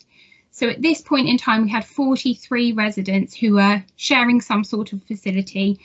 For some of those, it might have been the bathroom and kitchen. For some of them, it might have just been a kitchen and laundry facilities. So that presented some challenges for us to manage, because to ensure that we were reducing the risk of spreading COVID in those communal areas. So we had to put a number of new measures in place to protect the residents in temporary accommodation and to prevent outbreaks within our temporary accommodation stock. So again, this required cohorting all the individuals that were residing in temporary accommodation. And again, the same with the Everyone In approach, we had to ensure that we were protecting those most vulnerable and those most at risk of COVID and moving those to self-contained accommodation where we were able to. We carry out daily symptom checking with some of our most vulnerable residents so that we're able to quickly respond if anyone's displaying symptoms. So we've got to remember that some of these individuals are very vulnerable and wouldn't necessarily self-report if they were displaying symptoms. So that's for us to ensure that we're engaging with them and making sure that we're checking everything's okay. We carry out twice weekly welfare calls right from the beginning, and we've continued that throughout to our temporary accommodation residents, and daily calls to the most vulnerable clients. And this was particularly important right at the beginning because many of the statutory services completely withdrew their kind of face-to-face services. For example, the drug and alcohol services, they completely changed the way they operated, and so we needed to ensure that we were putting things in place to make sure that our temporary accommodation residents weren't adversely affected by that. During this time, we were ensuring all residents had access to food, medication, delivery of prescriptions and support to stay home, and we mirrored the offer that we had given to everybody that we'd accommodated under the Everyone In approach. We had to establish an outbreak plan for our temporary accommodation. So we need to put plans in place if somebody who is sharing facilities does start exhibiting symptoms of COVID, then we need to ensure that we are offering them support to self-isolate, to stay at home, offering them food deliveries and designating appropriate bathroom and kitchen facilities to ensure we're stopping the spread of the virus. We also have plans in place with the Hampshire County Council Commission services, so the Refuge and the Two Saints Social Inclusion provision. We have a number of accommodation units set aside to support them in case any of their services have an outbreak and any individuals need to self-isolate or need to move because they're unable to self-isolate in those services. Next slide, thank you. So what are our next steps? Everyone In, unfortunately, hasn't resolved. homelessness or rough sleeping, and that's evident certainly across Hampshire and nationally as well. So the government announced what's called the Next Steps accommodation programme. They announced that in July, and that was to enable and support local authorities to continue to support and offer accommodation to individuals who are sleeping rough or at risk of sleeping rough. So we managed to secure a funding bid. We secured £46,000 of funding, which has enabled us to fund overnight security at the City Road, the 10-bed unit I mentioned earlier, and we've extended the lease until March. So that was our initial offer for everyone in, but we've extended that to ensure that we're able to offer accommodation to anyone who might be rough sleeping over the cold weather period. We continue to offer our daily outreach service, which is vital to engage with individuals rough sleeping and to offer them support when they're ready to take up accommodation options. We've recently reviewed this offer with our partners, and we're launching a new provision next week with enhanced partners on board. Trinity and the Night Shelter are now taking part in that. Through this approach, our partnership work is strengthened, and that really remains vital to making sure that we can reduce rough sleeping in the district. We're supporting Winchester Church's Night Shelter with their new model of provision. As I mentioned earlier, shared sleeping spaces are no longer permitted, so the Night Shelter have had to rethink what they provide. They're looking at ensuring all their bedrooms have ensuite facilities, and now residents are able to remain on site all day. We've also offered grants to support the Trinity Under One Roof project, which is going to be opening in spring 2021. And that project is really going to be vital to support the kind of more complex and challenging individuals. And finally, as always, we're building on new ways of working with the most socially excluded to really support them to sustain accommodation options when they're available. Thank you. I'll now pass to Ms Young, who's going to talk about support for our vulnerable households. Thank you, Mrs Quinn. So I'm going to just give a bit of an overview of some of the other work that's gone on to support vulnerable households across the district. And this support has come from a sort of newly established tenancy sustainment service. Next slide, please. So just some background, the service was introduced in October of last year, and this came about due to changes to County Commission support services, and it was clear there was going to be a gap in the support on offer for those that held tenancies but required some sort of guidance and sort of signposting in terms of maintaining those tenancies. So this work really underpins the housing services that we have on offer, with the main aim of supporting households to maintain tenancies or find more suitable alternative accommodation. And we do this in a person-centred way to prevent homelessness and also then address some of the wider social issues that tenants are experiencing. And what the officers will do, they use a model that was very similar to the Supporting Families programme. So we like to have a team around the household. So the officers will identify support needs, bringing together statutory and voluntary partners, so that we can really try and achieve some improved outcomes in terms of wellbeing, addressing health inequalities and signposting to appropriate services. Next slide, please. So throughout the pandemic, 216 referrals have been received into the team, and 181 of those being council tenants, with 35 either being owner occupiers or renting in the private sector. The majority of those were people needing advice around universal credit, and I know we've heard a lot about that in the media. So 150 households provided with money and benefit advice. We had 60 clients provided with mental health support and signposting, And quite kind of an exciting progressive with this team has been the implementation of a post with someone with a mental health specialism, and that has been vital throughout the pandemic. And we've supported 15 households to move on to more suitable accommodation. Some of the greatest achievements, though, have been the strengthened partnerships and relationships, particularly with the community mental health team and the older persons mental health team. We've also linked in really well with GP practices. There have been some particularly concerning safeguarding concerns, and the work that we've done alongside GP practices has been, it's been quite wonderful to see. And we've been really exploring the voluntary sector and seeing who we can be working alongside. We've continued to provide training to colleagues on matters such as universal credit, and we've really supported the work of the council's LRC.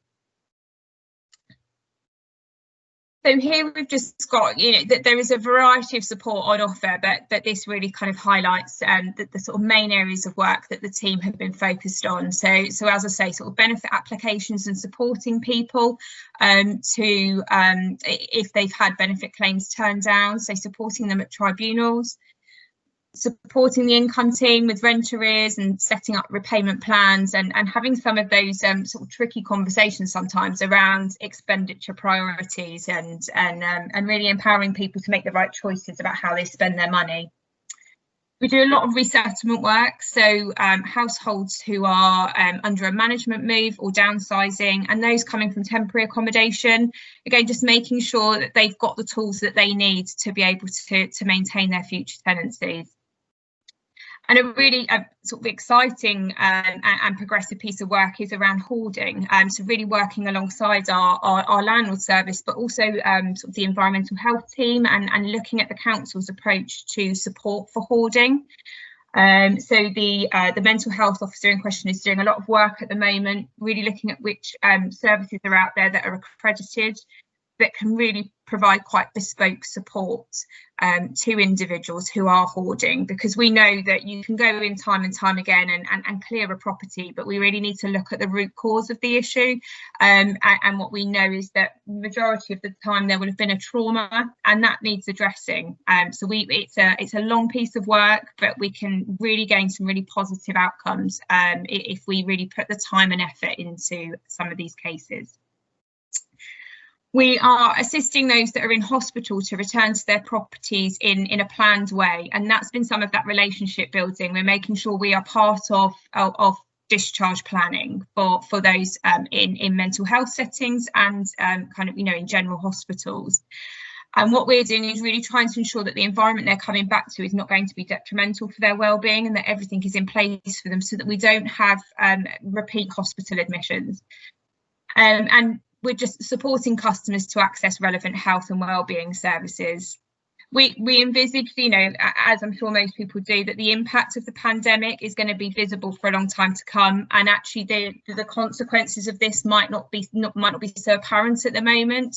But particularly for us, we're very mindful of the impact on people's well-being and financial circumstances. So the team have been here throughout the pandemic, and we're busy planning for the future, making sure that we can continue to provide this service in a holistic way, and make sure that we're engaging with tenants how they need to be engaged with, and that we've got those other services there to wrap around them when they need it. Thank you.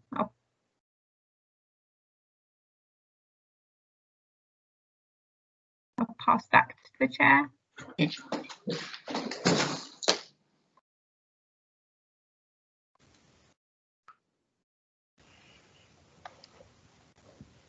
Thank you, colleagues. I think I was just going to jump, Chair, if that's okay, to take 5 minutes or so of your time, or less than that, hopefully, just to run through the Charter for Social Housing Residents. There was a social housing white paper that was published on the 17th of November 2020, and I was hoping to just be able to share some of the findings with members. Thank you. Okay. Next slide, please, Matthew. Thank you. So as I mentioned, the social housing white paper has come out last month. There are 7 themes of the Charter, and it's setting out what every social housing resident can expect from their landlord. And this is following on from the Green Paper that we briefed members on back in, I think it was 2018, around this fairer deal for social housing residents. And these are the main 7 themes that have evolved from the Green Paper, which set out a few more themes at the time. And it is to be safe in your home, to know how your landlord is performing, to have your complaints dealt with promptly and fairly, to be treated with respect, to have your voice heard by your landlord, to have a good quality home and neighbourhood to live in, to be supported to take your first steps to ownership. And I know members will be completely, keen on that and endorsing those themes. As a landlord and as a council, I think we're really well placed to deliver the measures that the White Paper sets out. There's nothing in there that compromises the work we're trying to do or our current services. There is a focus on safety, regulation, complaints, engagement, and new routes to home ownership is expected. As you know, we've recently undertaken a really comprehensive review of fire safety, and we are progressing that, including resident engagement strategies, and we're looking at our more high-risk buildings. What we're quite proud of around that work is that we have had task and targeting groups, and we have had tenants that have been able to sit on that and influence the work and the findings from that group. We're also fully aware of the review of the Decent Home Standards around external space and carbon emissions. And as you know, we want our property to be carbon efficient by 2030. And we're working on that, and that's been accommodated in our HRA business plan as well for the next 10 years. We have a really strong record of effective resident engagement, and you yourselves interact with TACT regularly, I know, and the tenant involvement team, and we've plans for much wider engagement within 2021. The paper's very clear that tenants must be involved in our service delivery right from concept. They must be involved in the work we do. They must have a say around their neighbourhoods and their communities. And with new shared ownership, a model and creating ownership opportunities. As you know, we've been doing that for some time now with our new homes delivery programme, and we will continue to do so. We as a council, we're very aware that we need to be offering a wide range of housing options for all of those that live locally, and to try and help our young people and our key workers to remain living in our city and contributing to our vibrant community. So I think we're really pleased to see this paper. We're really pleased with the themes that are involved. We feel we're well placed to deliver, and I think we'd all agree that healthy homes will only complement the work that our colleague was talking around earlier around a vibrant city. Healthy homes means that people can contribute to our local communities.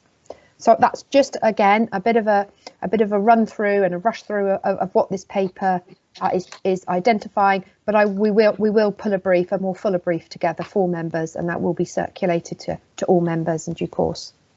Thank you, Chair.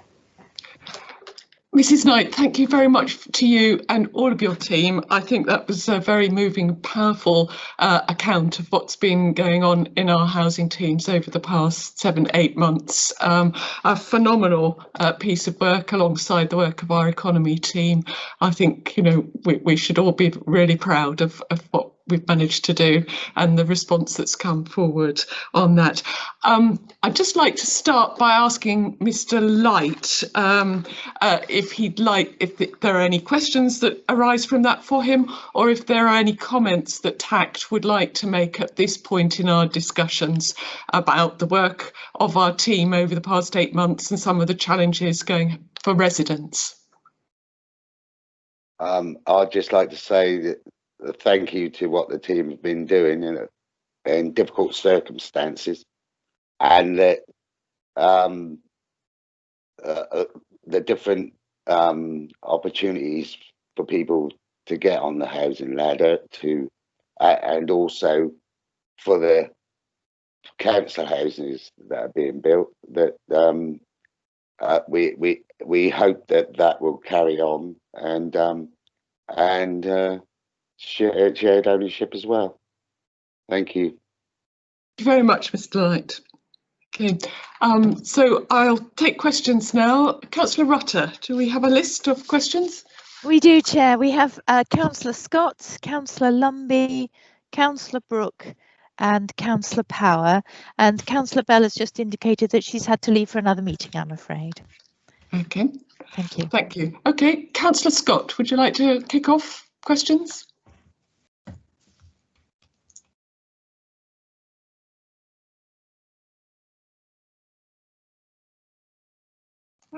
Councillor Scott.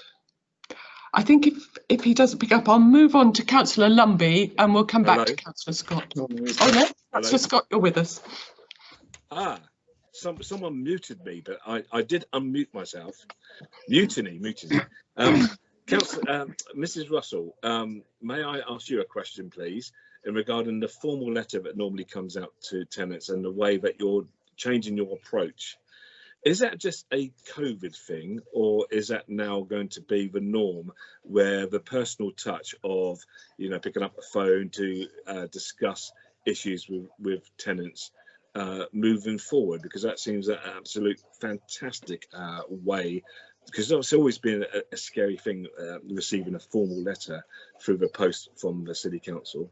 And one for Mrs. Knight, please. Can't let Mrs. Knight escape. Building on your residents must have a say comment that you sort of nearly said in your last couple of paragraphs.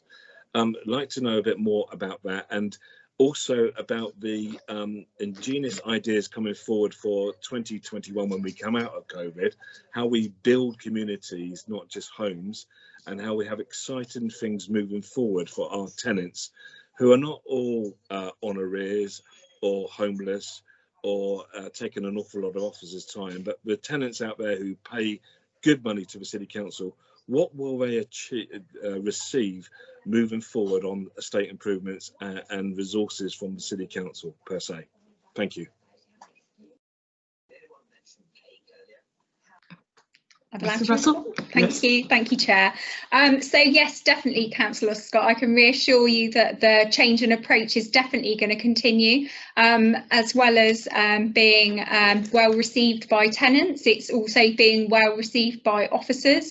And we're also saving the council some money as well, because we're not sending out, I'm just smiling because Richard's looking over at me here, one of his pet hates with us is reminding us of how much we were spending on postage, and also with all those unnecessary visits where we used to hand deliver letters and the tenant was you know, not at home, understandably. That was a waste of officer time, and obviously using our cars when we don't need to. So yeah, I know the team have definitely embraced the new way of working, and it's something that they want to build on and continue. They've got lots of more good ideas. We've been working with tenants in our scrutiny group on that as well. So yes, just to reassure you, that will definitely continue and will hopefully go from strength to strength.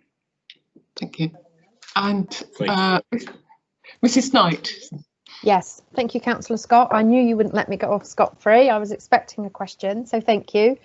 Yes, very much. I think this does play to the issues that I know you're concerned around within your own parish and your own area.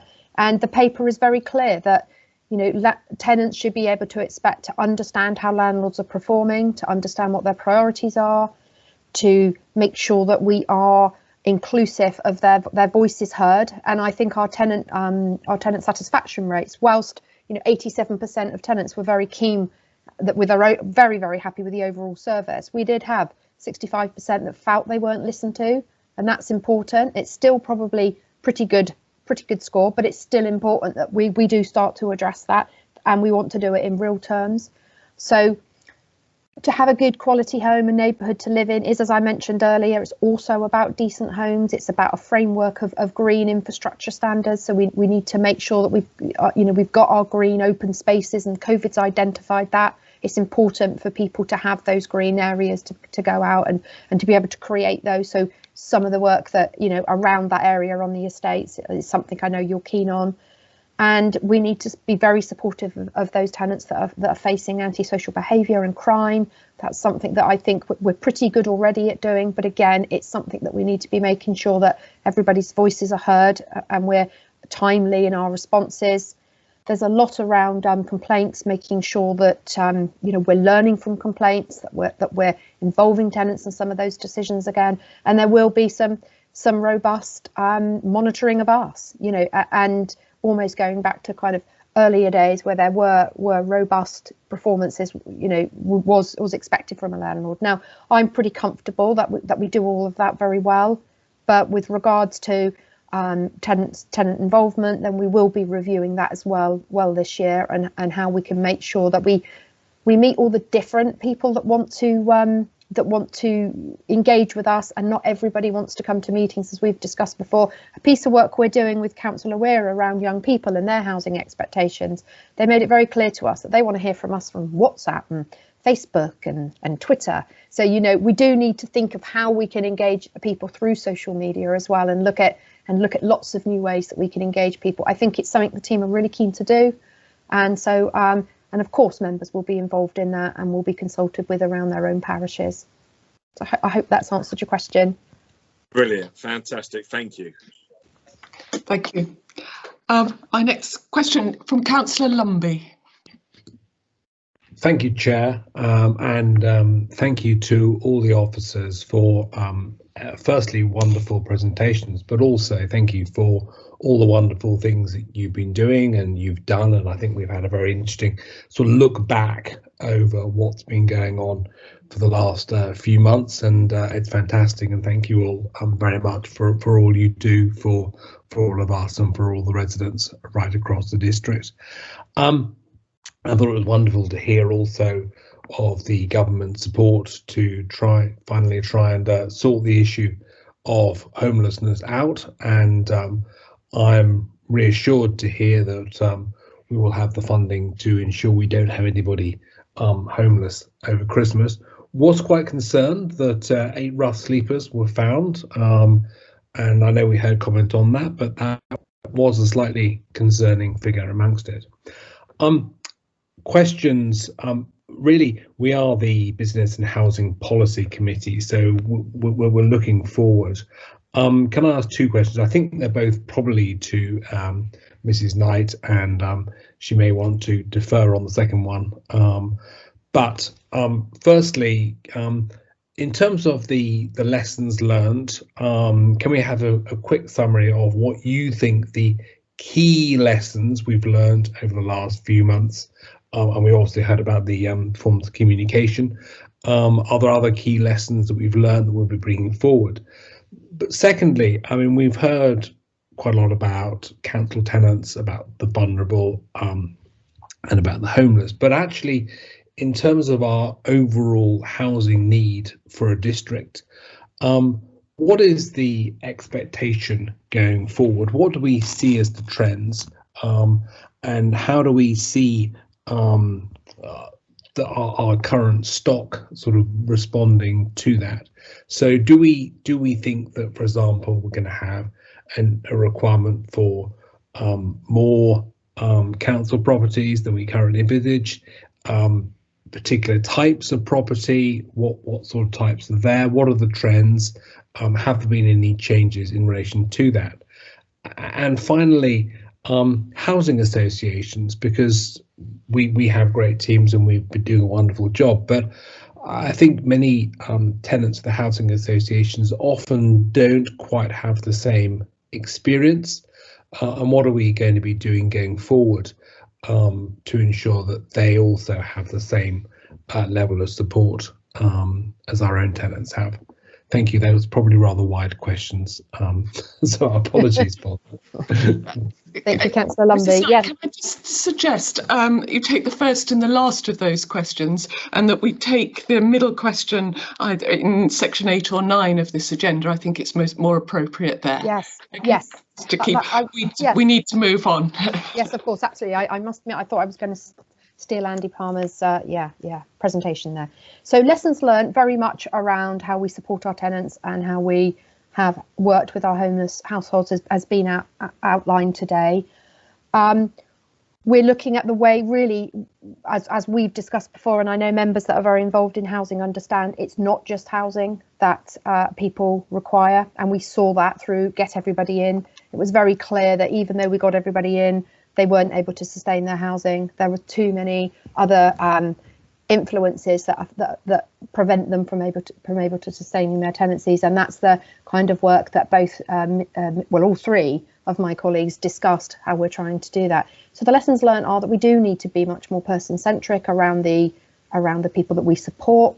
We need to make sure that we are not trying to deliver everything on our own. It's very clear that we need to be able to, particularly currently in the current situation, we do need to be able to work closely with our commissioning colleagues in Hampshire County Council, our voluntary sector, and our church-based charities that help us greatly. So I think, you know, really working and building on what we already do.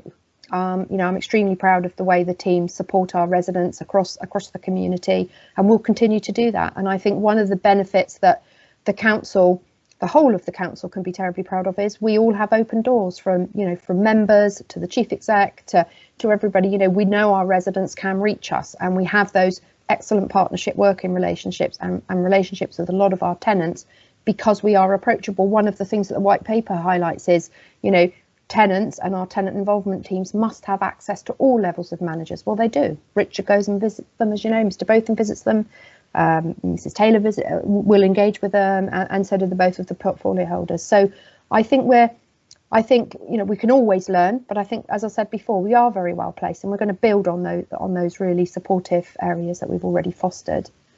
With regards to registered providers, that's a tricky one. They don't really need to work with us as they did in the old days. We don't really hold the sort of purse strings any longer, but we do work as closely with them as we can. I've certainly visited housing associations. I totally understand the point you're making there, Councillor Lumbie, with Councillor Horrell, and we've certainly tried to influence registered providers. We've met with the leaders, both leaders, and we've got RPs in to try and talk about some of their offer. But it generally is a lack of response around repairs. But it is on our service plans next year to try and reinstate some registered provider focus group. I think it's something we need to do. We need to meet quite regularly. We used to do it through the housing register with our partners, and so we are going to try and create those sort of consultation opportunities to try and influence them. And, you know, I like to think we're nearly best in the class, so perhaps they can learn from us. So yeah, we'll certainly be looking at that. But some really good points raised. Thank you. Thank you, Mrs. Knight. Next question from Councillor Brooke.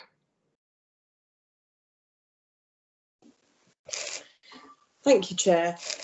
I'm glad that Councillor Lumbie mentioned that this is supposed to be a forward-looking committee, because I feel like we've just spent an hour looking backwards.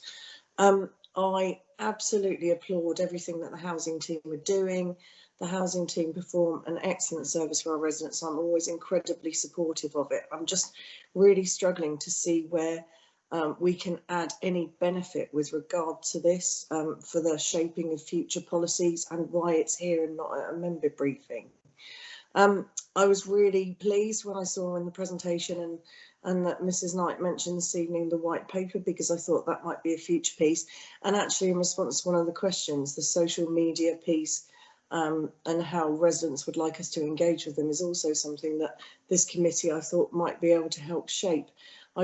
My question was more of a comment, and that is, I'm not sure why we've spent an hour looking backwards at the policy committee. Your comments are noted, Councillor Brooke. I think the one value of bringing these points to this committee is that this is a public meeting, and it's a very useful time to have these discussions in public, whereas a member briefing would not provide that information publicly. My last question is from Councillor Power. Thank you, Chairman. Question for Mrs. Knight, please.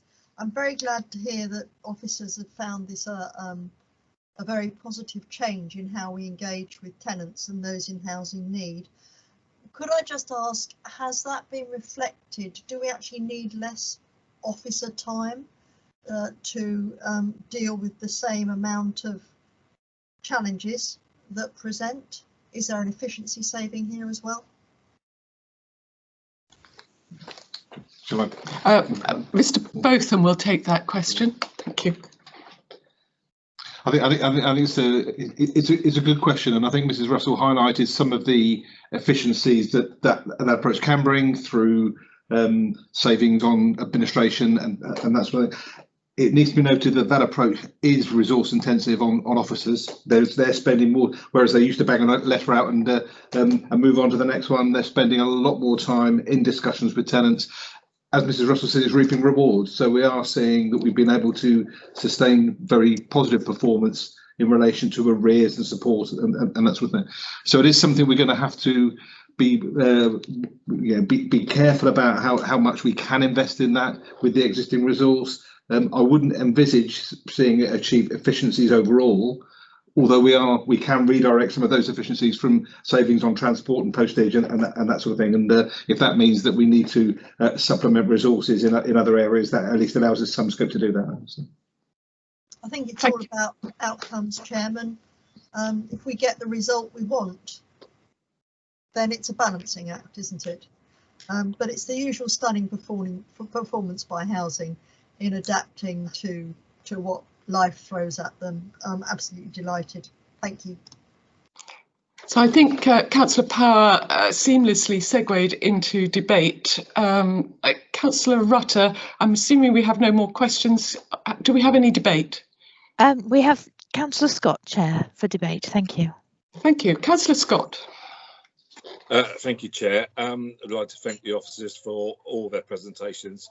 All 4 officers are fantastic officers for the Housing Department.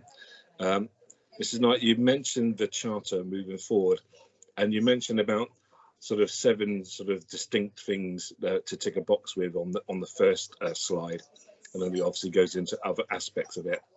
Mrs. Knight, you should be very proud of your department and your officers, as obviously Mr. Botham was when he was head of housing. I would say you cover a lot of that charter already. You are outstanding department for the City Council, and from a member point of view who is happens to be a council tenant, I'm very, very proud to be a council tenant. I want to thank the Housing Department for all that you do for the residents of the District of Winchester. Thank you very much. Thank you, Councillor Scott. That's much appreciated. Thank you. Thank you. I would second Councillor Scott's remarks. I think we've had some useful feedback through the question session today, and taking Councillor Brooks' comments up, I think it would be a good point to move on now. But again, our combined thanks to all the officers for the very moving presentations this evening. So if that's all right, I think we'll move on now to item 8 on the housing revenue account business plan budget options. Councillor Lerney, did you have any introductory comments that you wish to make at this stage, or will you come back later? No. Okay. I'll come back later. Thank you, Chair. Welcome. Mr. Johnson. Okay, thank you, Chair, members of the committee. The presentation I'm about to give you is an overview of the flavour of the operating environment the staff financing HRA now exists within. Next slide. So we're going to cover very briefly some of the legal and financial issues and constraints that affect the HRA, touch on the HRA business planning process, which happens annually, look at some of the key drivers and key assumptions that impact on the business plan, and then look at the outcome of the proposed 30-year business plan and some of the proposed service options for 21-22. Next slide. To understand the HRA and how it works, you need to appreciate that it is created, empowered and constrained by government legislation. So it is essentially a statutory ring-fenced landlord revenue account. It exists within the council and it exists within the council's general fund. You're not allowed to subsidise or to receive subsidy from the general fund, which is the ring fence. It accounts for all council housing provided under Part 2 of the 85 Housing Act. So all council housing is within the HRA and subject to the HRA's legal constraints. There's a distinction here between revenue and capital, so I'm talking about the HRA revenue account at the moment. You can only charge and credit defined costs and income to the HRA, so these are specified in the 1989 Act and subsequent statutory instruments. You can't budget for a cumulative deficit, so you can't set a budget that's not funded from reserves and balances. and you have to keep the HRA under annual review and to set budgets in January and February. Next slide. So we have an annual budget setting process underpinned by a 30-year business plan, which we review annually. As I mentioned, it can't budget for a deficit. The rents and the rent policy now are set annually, and they're based upon CPI plus 1% for the next 4 years. The input in terms of capital investment requirements is based upon the asset investment plan and stock condition survey. So this ensures that the current stock is maintained to Decent Homes Plus standard. As I mentioned, what you can charge the HRA is prescribed. So there are certain costs that you can't charge the HRA and certain costs that you could. More importantly, the HRA has a lot of debt at the moment. It has most of the council's debt, and it's within a separate pool from the general fund. So essentially, the general fund and the HRA are operating separate debt pools, which means that the HRA can have a different view about borrowing than the general fund may take. And importantly as well, there's a requirement to account for depreciation and component accounting. So what this means is that essentially we are maintaining our assets and ensuring that there is sufficient funding within the HRA to ensure that the stock is maintained at Decent Homes standard. Next slide. HRA business planning. Next slide. No, this slide hasn't come out very well, I'm afraid. So what I wanted to talk about here, bear with me 1 moment.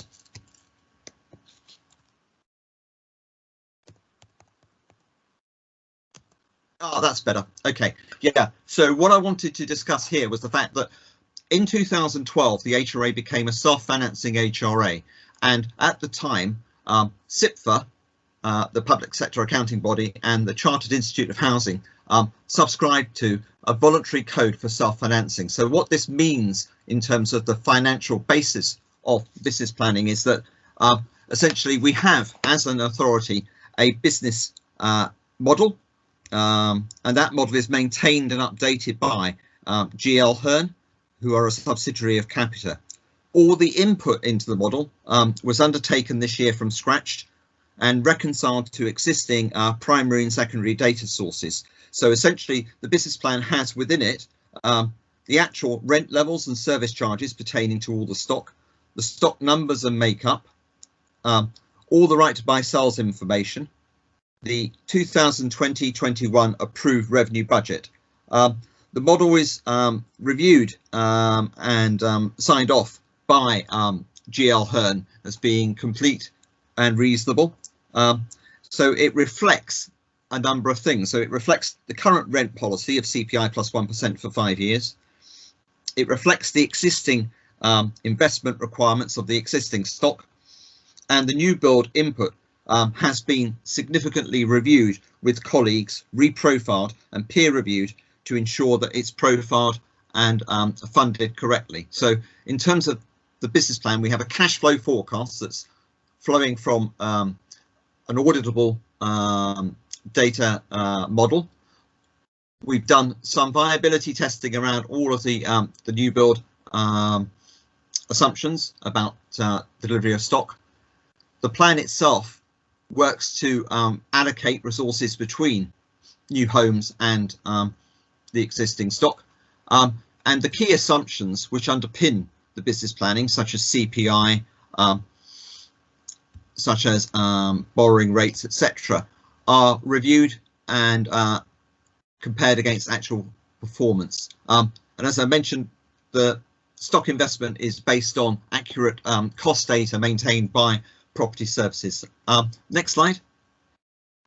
So some of the key drivers and assumptions that are underpinning the business plan are as follows. So if we start at the very top here, obviously rents are a significant factor here. So the rents are affected by rent restructuring policy and government policy. Then we have performance on voids and bad debts. So we've made some prudent and robust assumptions around those. The impact of welfare reform in terms of the collection of the income stream, the recovery of service charges, stock rationalisation. There's a whole host of factors that that affect the business plan and can affect it. Next slide.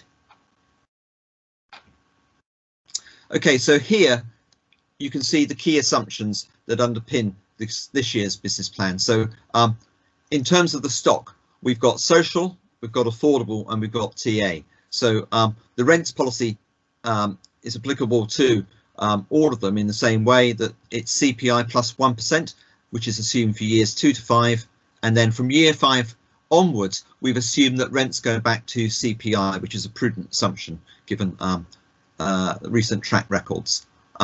Inflation. So the inflation factors that affect income and expenditure are slightly different. So rents are affected and service charges by CPI, and expenditure by RPI. So in the model, we're assuming that long-term CPI is 2%, RPI is 2.5%. But for major works, we've put in an extra 0.5%. So this is the maintenance of the current stock. So we're allowing 3% from year 3 on that. We know now what the rents will be next year because it's based on the inflation factor for September 2020. So CPI was 0.5 and RPI was 1.1 at that point in time. We have some very prudent assumptions at the moment underpinning the plan about long-term voids and bad debt performance of the stock. So this year has been quite difficult, but I think going forward, we've got some prudent assumptions that essentially are very, very sound and robust. We've based the right to buy sales upon the actual experience from 2012. So on average, we're selling 22 properties a year. And we've based the borrowing that we're planning on undertaking within the model on the latest information from government. So essentially, we've got historically very low rates of interest, and the HRA can borrow at 0.8%, 0.8 basis points, below the rate that's available to the general fund. So the rate at the moment for 50-year PWLB is 1.8%. And in the model, we've assumed that for years 1 to 5, it remains at 1.8. But then from year 6 onwards, we've taken a more prudential view, and we've increased that to 3.5. Next slide. Okay, so what are the outcomes of the business plan? So if you look at the slide in front of you, this shows you that essentially this is the profile of capital expenditure between new homes and maintaining decent homes. So the blue line is the spend that's being allocated to maintaining council housing, and the orange lines are the investment that's being put into delivery of new housing and new homes. Next slide. Okay, so in terms of the business plan now ensures that there is financial resources available to fund the delivery of 1,000 new homes in the next 10 years. And you can see from this chart in front of you, the delivery is essentially weighted heavily for the first 10 years, and thereafter there's an assumption of a continuing number of schemes, but at the moment, obviously, they're awaiting the identification of suitable sites to actually deliver. But within the first 5 years, you've got 2 peaks, which are the schemes that are in progress and in flight at the moment. Next slide. What does this mean in terms of stock numbers? So the black line at the very top shows you at the moment we've got roughly 5,000 dwellings. The plan over 30 years is to grow the HRA, and the HRA will grow from 5,000 to over 6,000 homes in that period. But there will be a change, and the change will be that there will be more affordable housing, which is the orange line at the bottom, and obviously less social. So because we're assuming right to buy is eroding the current social housing stock, that will continue over a period of time. But at the end of the process, we will have generated 1,630 new homes within the borough. Next slide. Okay, so this is going to be funded largely by an increase in borrowing over the 30-year period. So the blue line shows you, or the blue bars show you the current borrowing, which is 157 million, and it will rise over 400 million by year 30. The orange line in the chart shows you the level of capital expenditure, which is roughly 29 million on average every year, and the working balance, which at year 30 will be roughly 12 million. Next slide. So in terms of annual funding of the capital programme and capital investment, this slide shows you the proportion of funding between different elements. So the yellow is the proportion of funding that's being allocated to borrowing.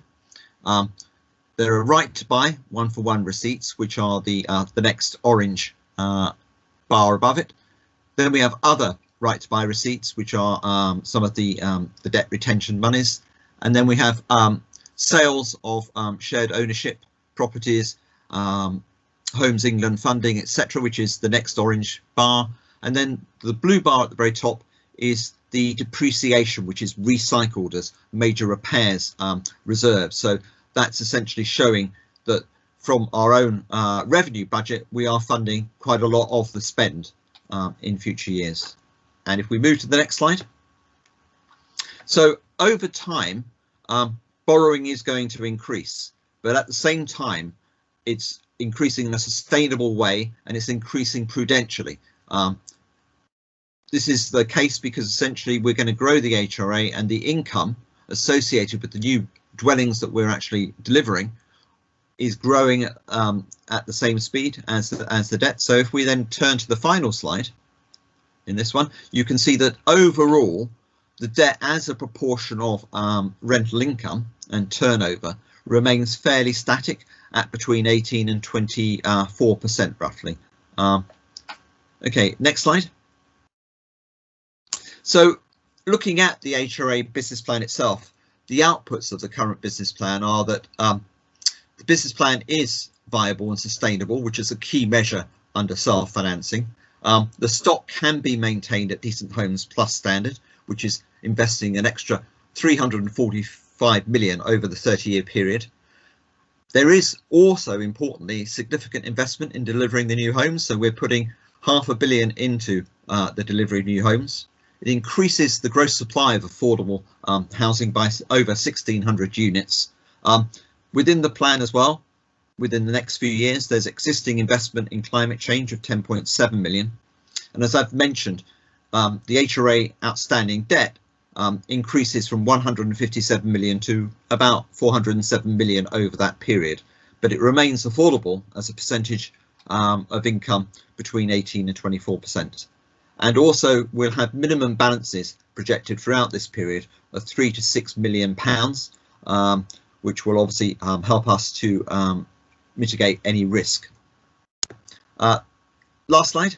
So in terms of 21-22, the budget options being put forward at this point are to invest £2.5 million in additional retrofitting under the carbon reduction programme, which will increase the current programme from 10.7 million to 13.2 million.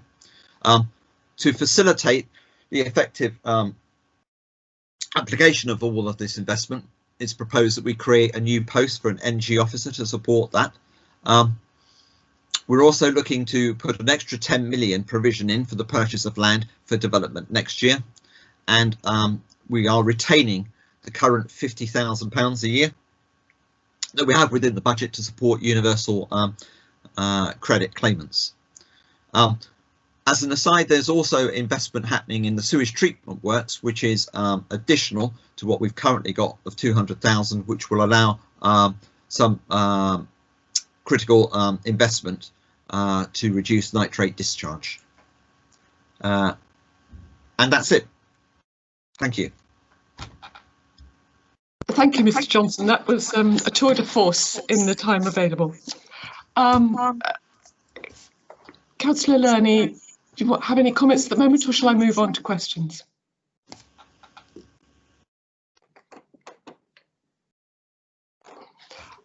Okay. Councillor Rutter, do we have any questions? Sorry. Councillor Lerney. And Chairman, as you've said, Dick's been doing a really good job on this piece of work. In the past, clearly we have known that we can afford to meet our housing aspirations, but I think we now have real confidence in moving forward on that. And I think members can be reassured in the fact that we have ambitious plans in place which will see a real difference for our residents, but that we know that we can afford them. Thank you, Councillor Lerney. Councillor Rutter, do we have any questions? No questions indicated as yet, Chair. Thank you. Okay, Mr. Light, do you have any questions coming back on that presentation?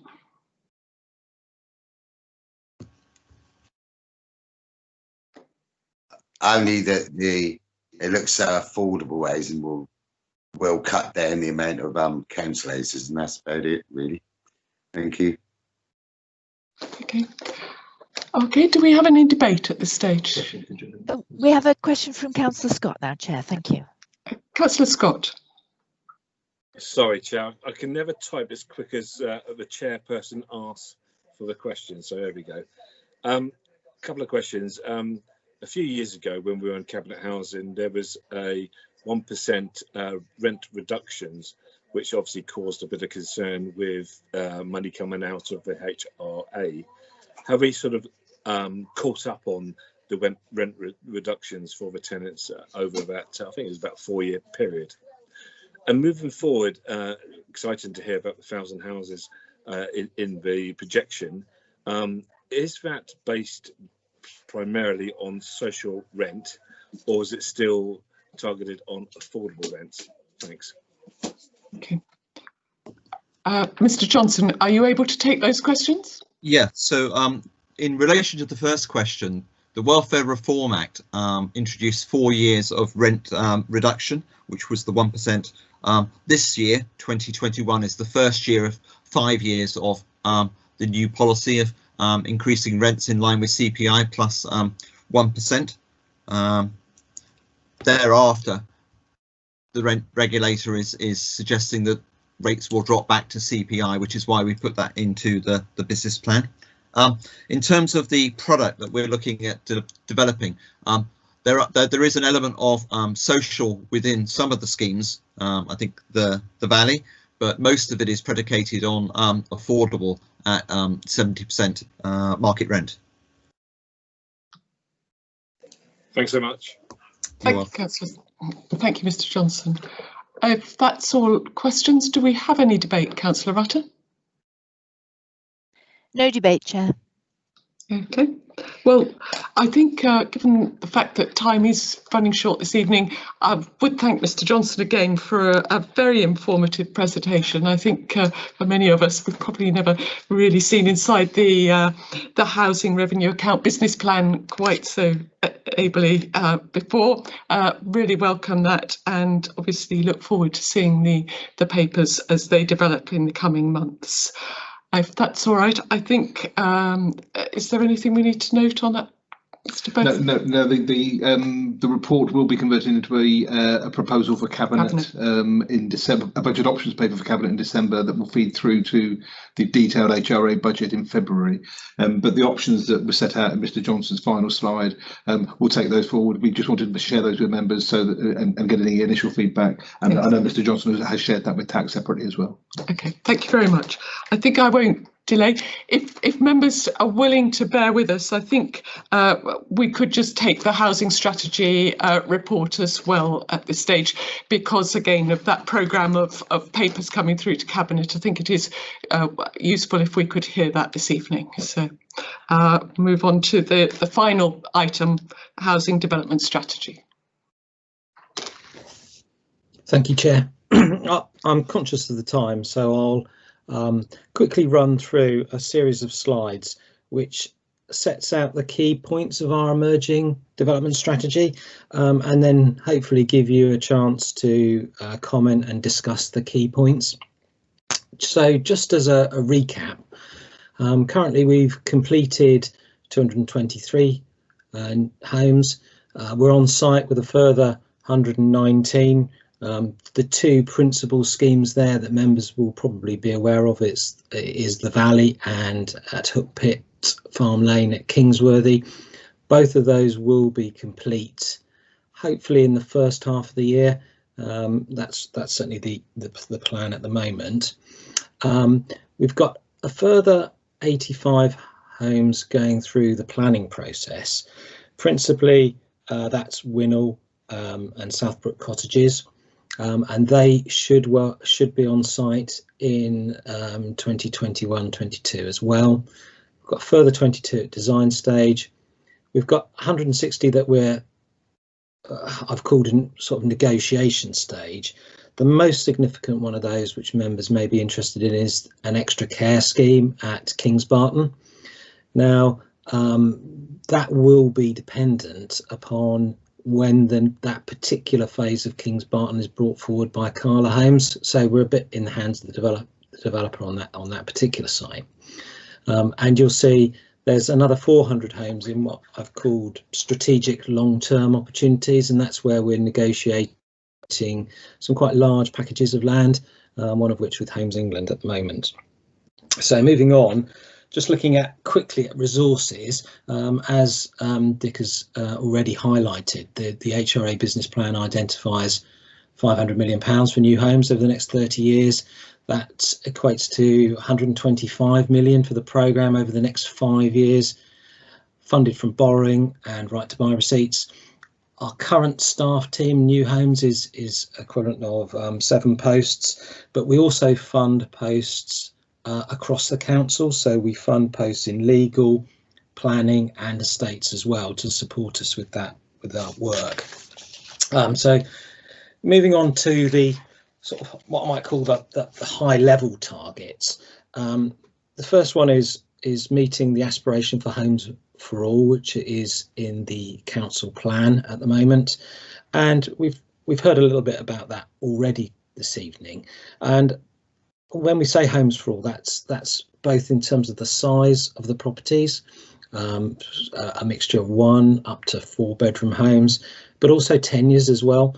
So there will be a significant number of affordable homes, affordable rented homes, I should say, but a significant proportion of home ownership initiatives are now being promoted by the government, and I think that the planning system will be delivering more types of that housing. So I think an increasing element of our programme will be directed towards shared ownership homes as well.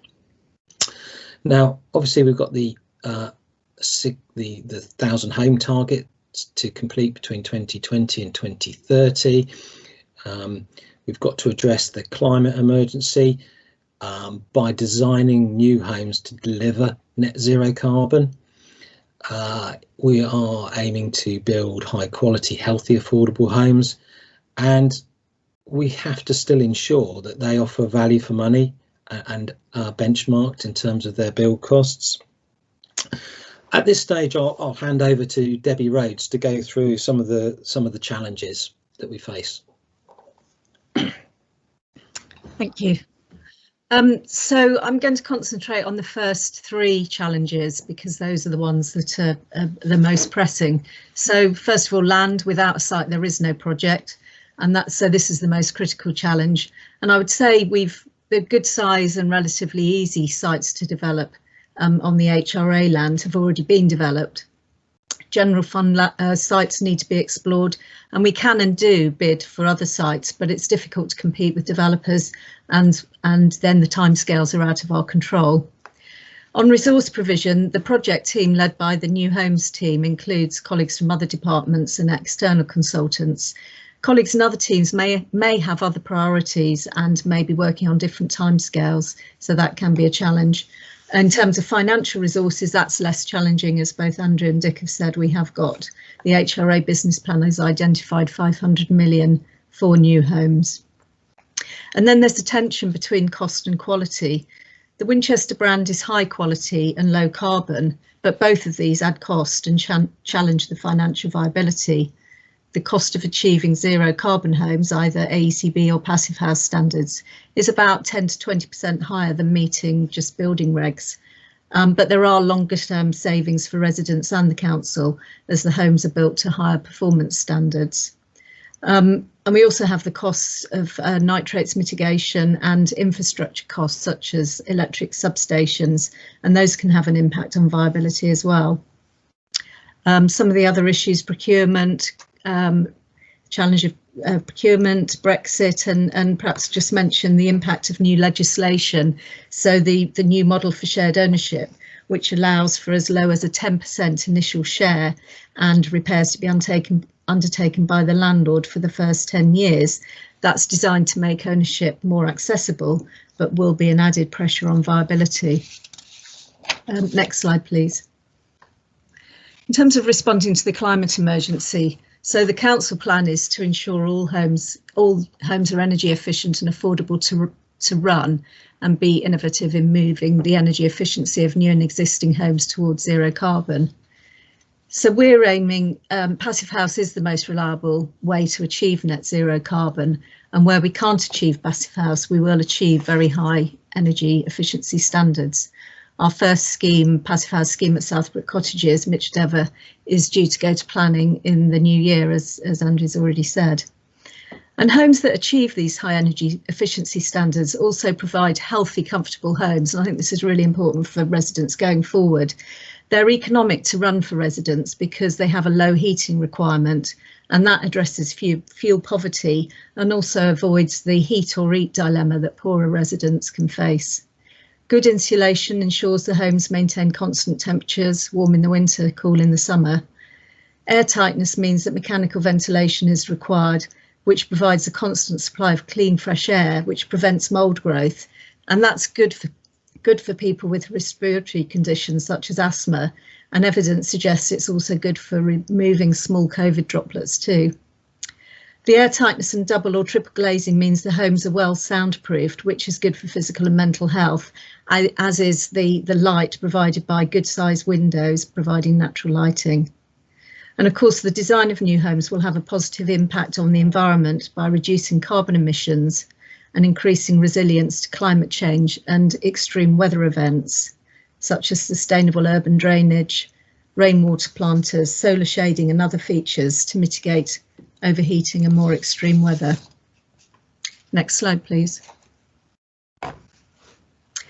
In terms of high quality design, our new developments are guided by the National Design Guide that came out last year, and it emphasises good design and beauty. So new developments aim to meet high standards of design to create beautiful homes and environments that are attractive, usable and durable. The new homes will be designed to create a sense of place that responds to its local context and fosters a sense of community. And we want to create safe, attractive, accessible environments, building with nature to complement and enhance the landscape and diversity. And the National Design Guide advises that well-designed open spaces promote health, well-being and social inclusion. They also note that well-designed homes and buildings are efficient and cost-effective to run, and maximising natural ventilation, minimising sound pollution, and have good air quality, as I mentioned in the previous slide. And we aim to leave a lasting and positive legacy from the Council House building programme of well-designed, beautiful and comfortable homes, which residents are proud to call home. And some of the schemes we've created to date, we have a trusted reputation for providing high quality. And the example of Chesil Lodge, which people can't believe it's a council scheme, but as the social housing white paper says, good design prevents poor perception and stigma. So the next slide, I'll pass back to Andrew now. Thank you. So in summary, to deliver 1,000 homes over 10 years, we need, first of all, and most importantly, land. Now, we've been, successful in developing a lot of housing revenue account land. We're starting to move into some, general fund opportunities, and we need to consider land purchase as well. But as we move further away from developing our own land, it does bring risks. There's risks involved in the purchase, and the purchase can take time as well. And, we are conscious that we have targets to meet. We also need the staff resources. That's not just in new homes, but it's also in other departments. So the work of our estates team and lawyers and planners are key to our delivery process. And increasingly, we have to rely on consultants for specialist advice, especially around nitrates, which again adds cost to the process. We obviously need the money, but as we've seen, we've got a very strong business plan now, which provides us with that hopefully financial stability and the ability to develop new homes. And finally, to deliver that mixed and varied housing offer, we need a housing company, and I think Richard's going to cover the final slide, which is about the company in particular. So thank you. I realise I did miss a point on the work programme, because the work programme did originally have a scheduled report on the housing company due for this meeting. It will now be brought to the March meeting, provided we can achieve the resolutions that I'm just about to touch on. So that when we're looking to bring that forward. Remember to be aware that the housing company proposal is for a small social purpose vehicle, so that's not an investment model that some councils have followed. But the main purpose of the vehicle being to achieve that mixed tenure approach. So mixed tenures and sub-market rents as well as up to market rents in some areas where that can be facilitated. The reason that it hasn't progressed as much as we would have hoped till now is we did consider a business plan model, which members have been through at previous meetings. And the more we've tested that model in light of experience, the more concerned we've become around the risk to the council of investing as was suggested with that model. So we have looked at other options around that. Now, and Andrew's been through some of the challenges that we face, and development is a high risk sector to operate within. It is a very challenging market. Costs are high. The focus has to be on getting those costs down. And in the last few months, we've seen some very high profile failures of council housing companies. One in particular that has led to almost the failure of the whole council.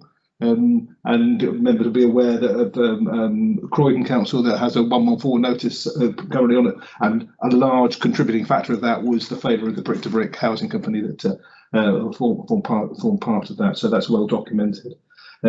So it's really just highlighting the fact that it isn't something we can choose to do lightly. It isn't something we can choose to do unless we are very sure that the risks are understood.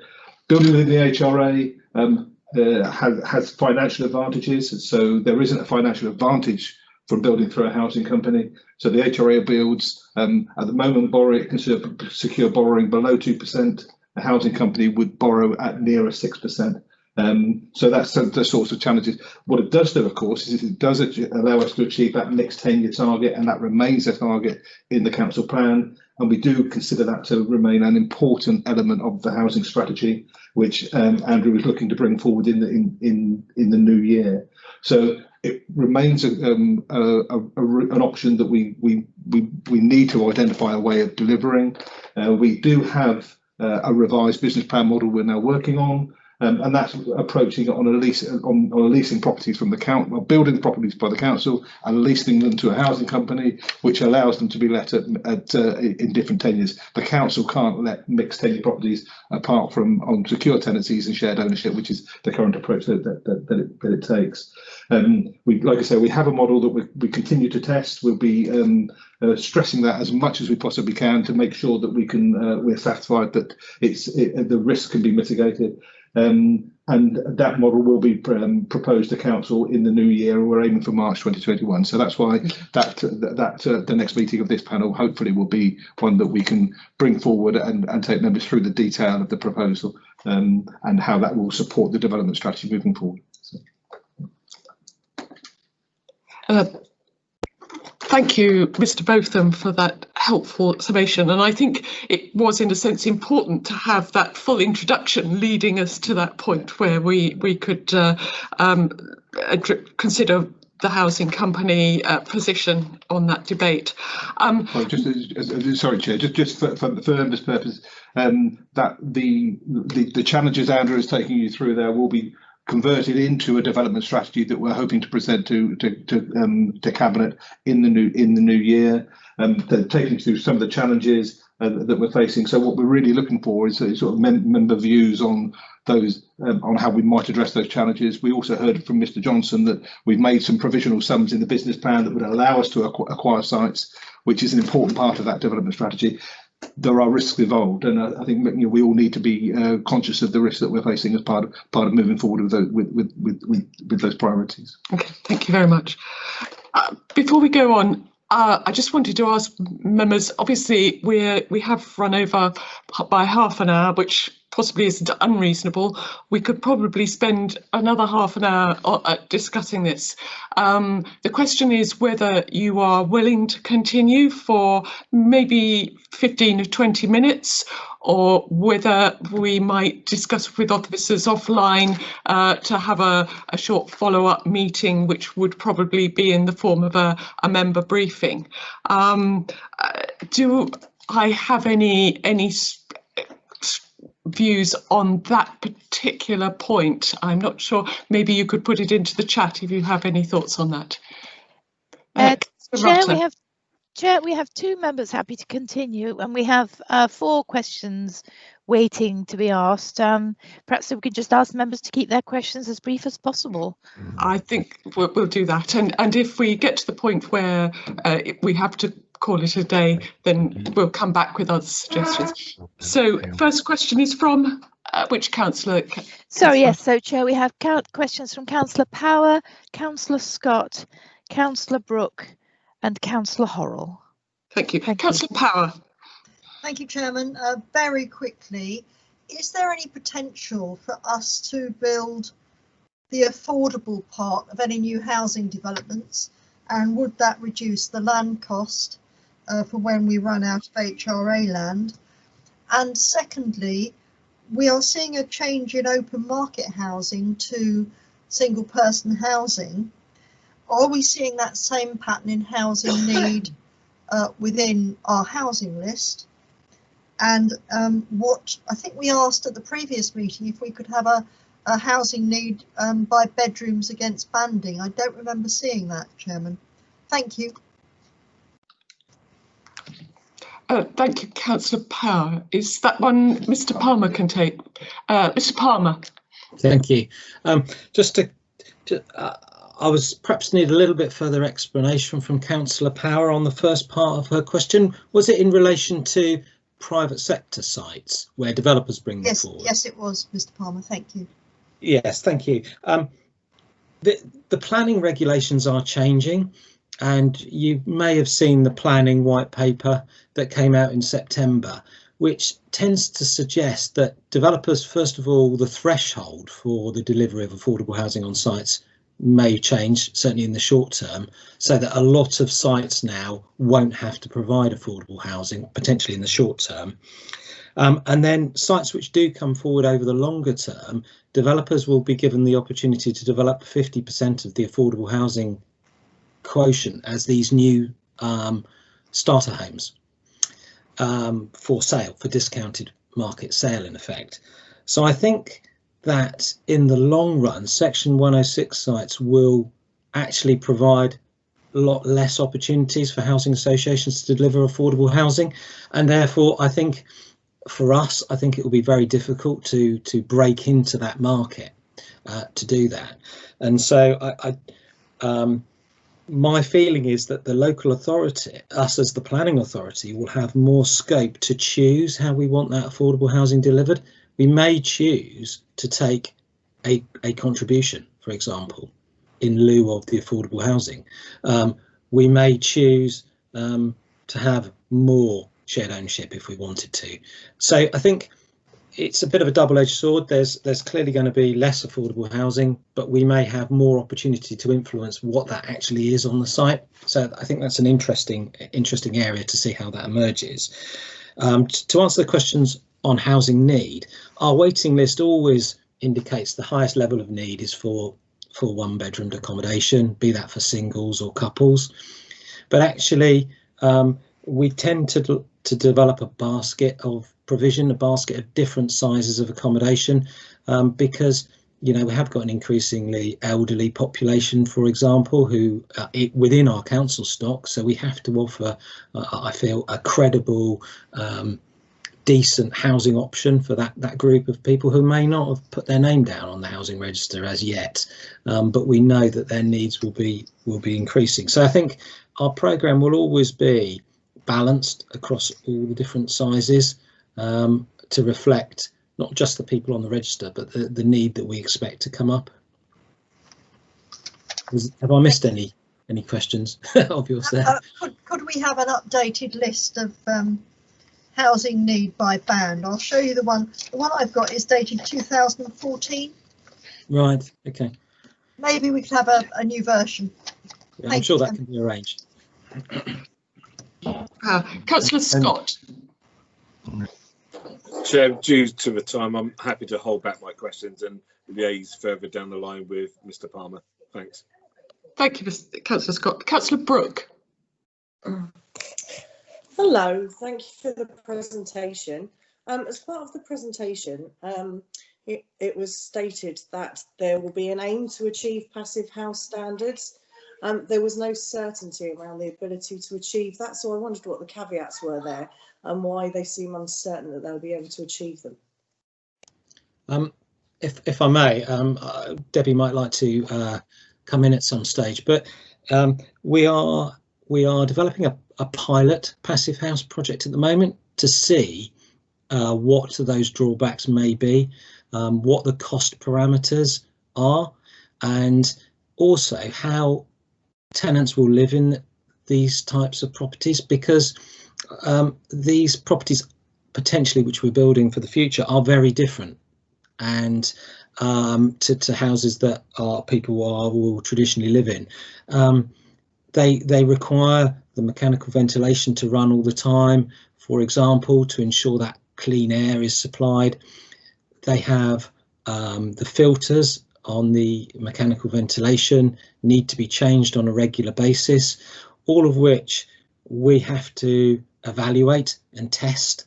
And I think that at the moment, I think we would like to achieve passive house, but it is going to be tempered by the costs and the ability for tenants to live in that accommodation. Hence why we've got this pilot project at the moment. There are standards which achieve very close to passive house, and as Debbie mentioned, AECB standards, and that's what we're proposing to build at the new Winnall scheme. So just, have you got any other thoughts on that, Debbie, at all? Yeah, I suppose what I want to add is that the schemes that were already designed or in the being designed when the climate emergency was declared, they're more likely to be the AECB standard, because it would just be difficult to achieve passive house because of the form and the orientation. But going forward, the schemes that haven't yet been designed, we will aim to achieve the passive house wherever we can, and it just goes back to the cost and the viability. But our ambition is to aim for that, because that's the best way of achieving net zero carbon. Thank you. Thank you, Mr. Palmer. I'll move on to Councillor Horrell.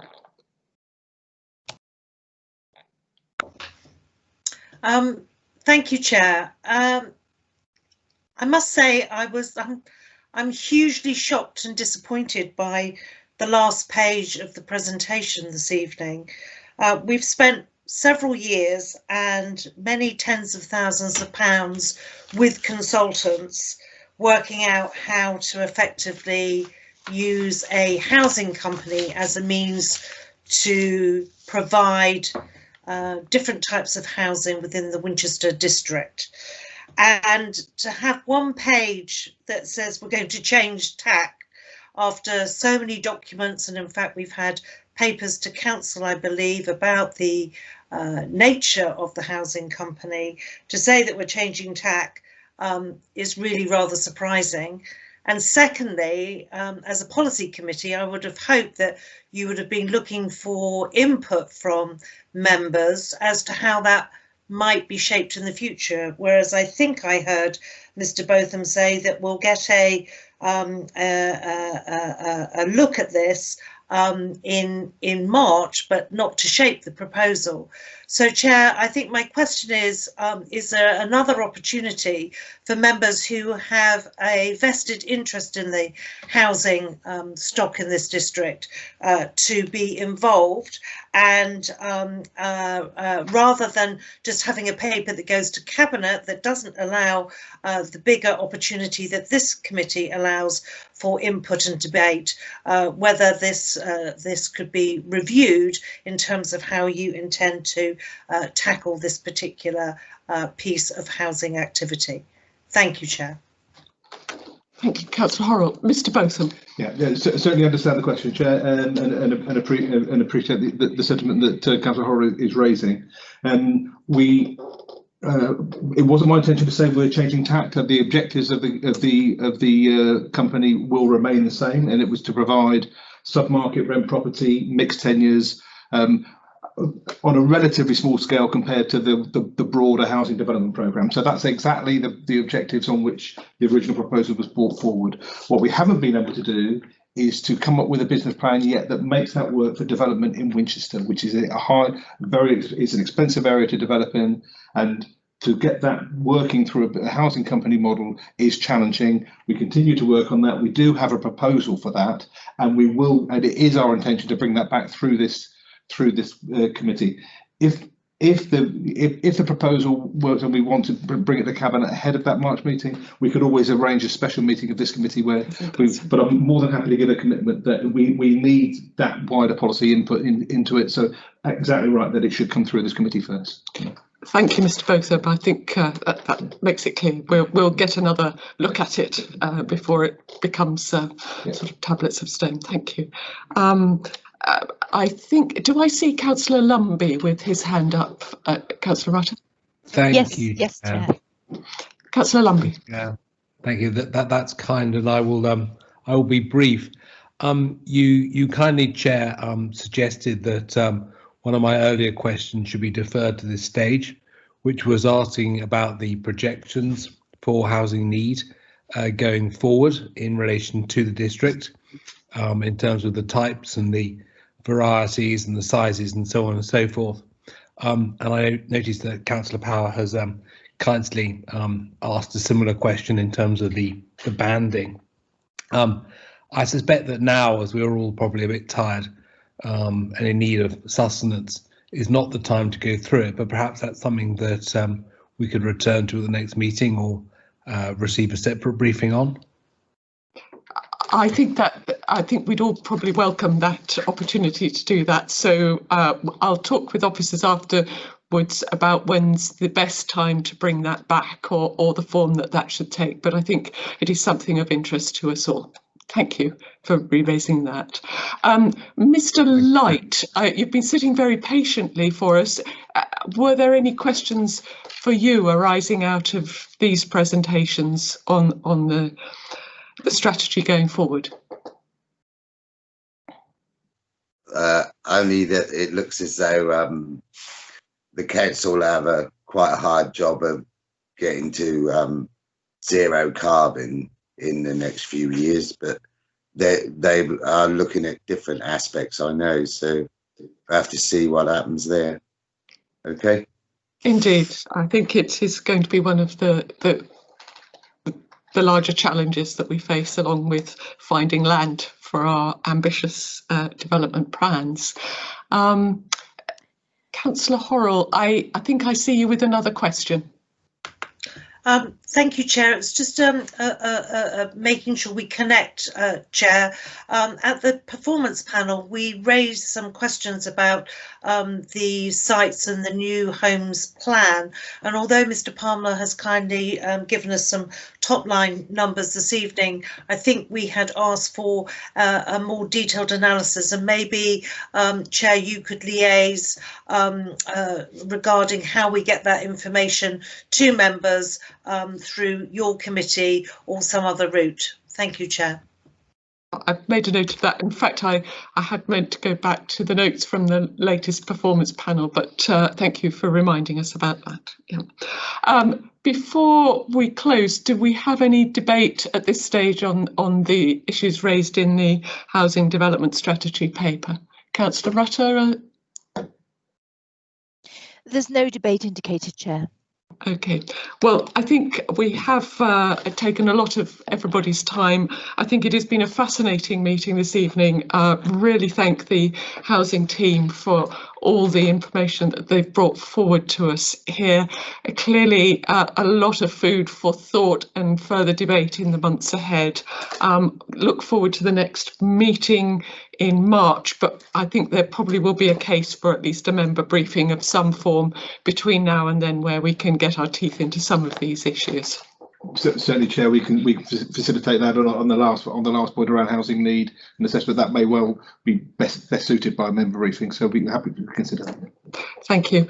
Well, the time is 20:49. I think at that point I'll then call the meeting to a close. Thank you all for your participation.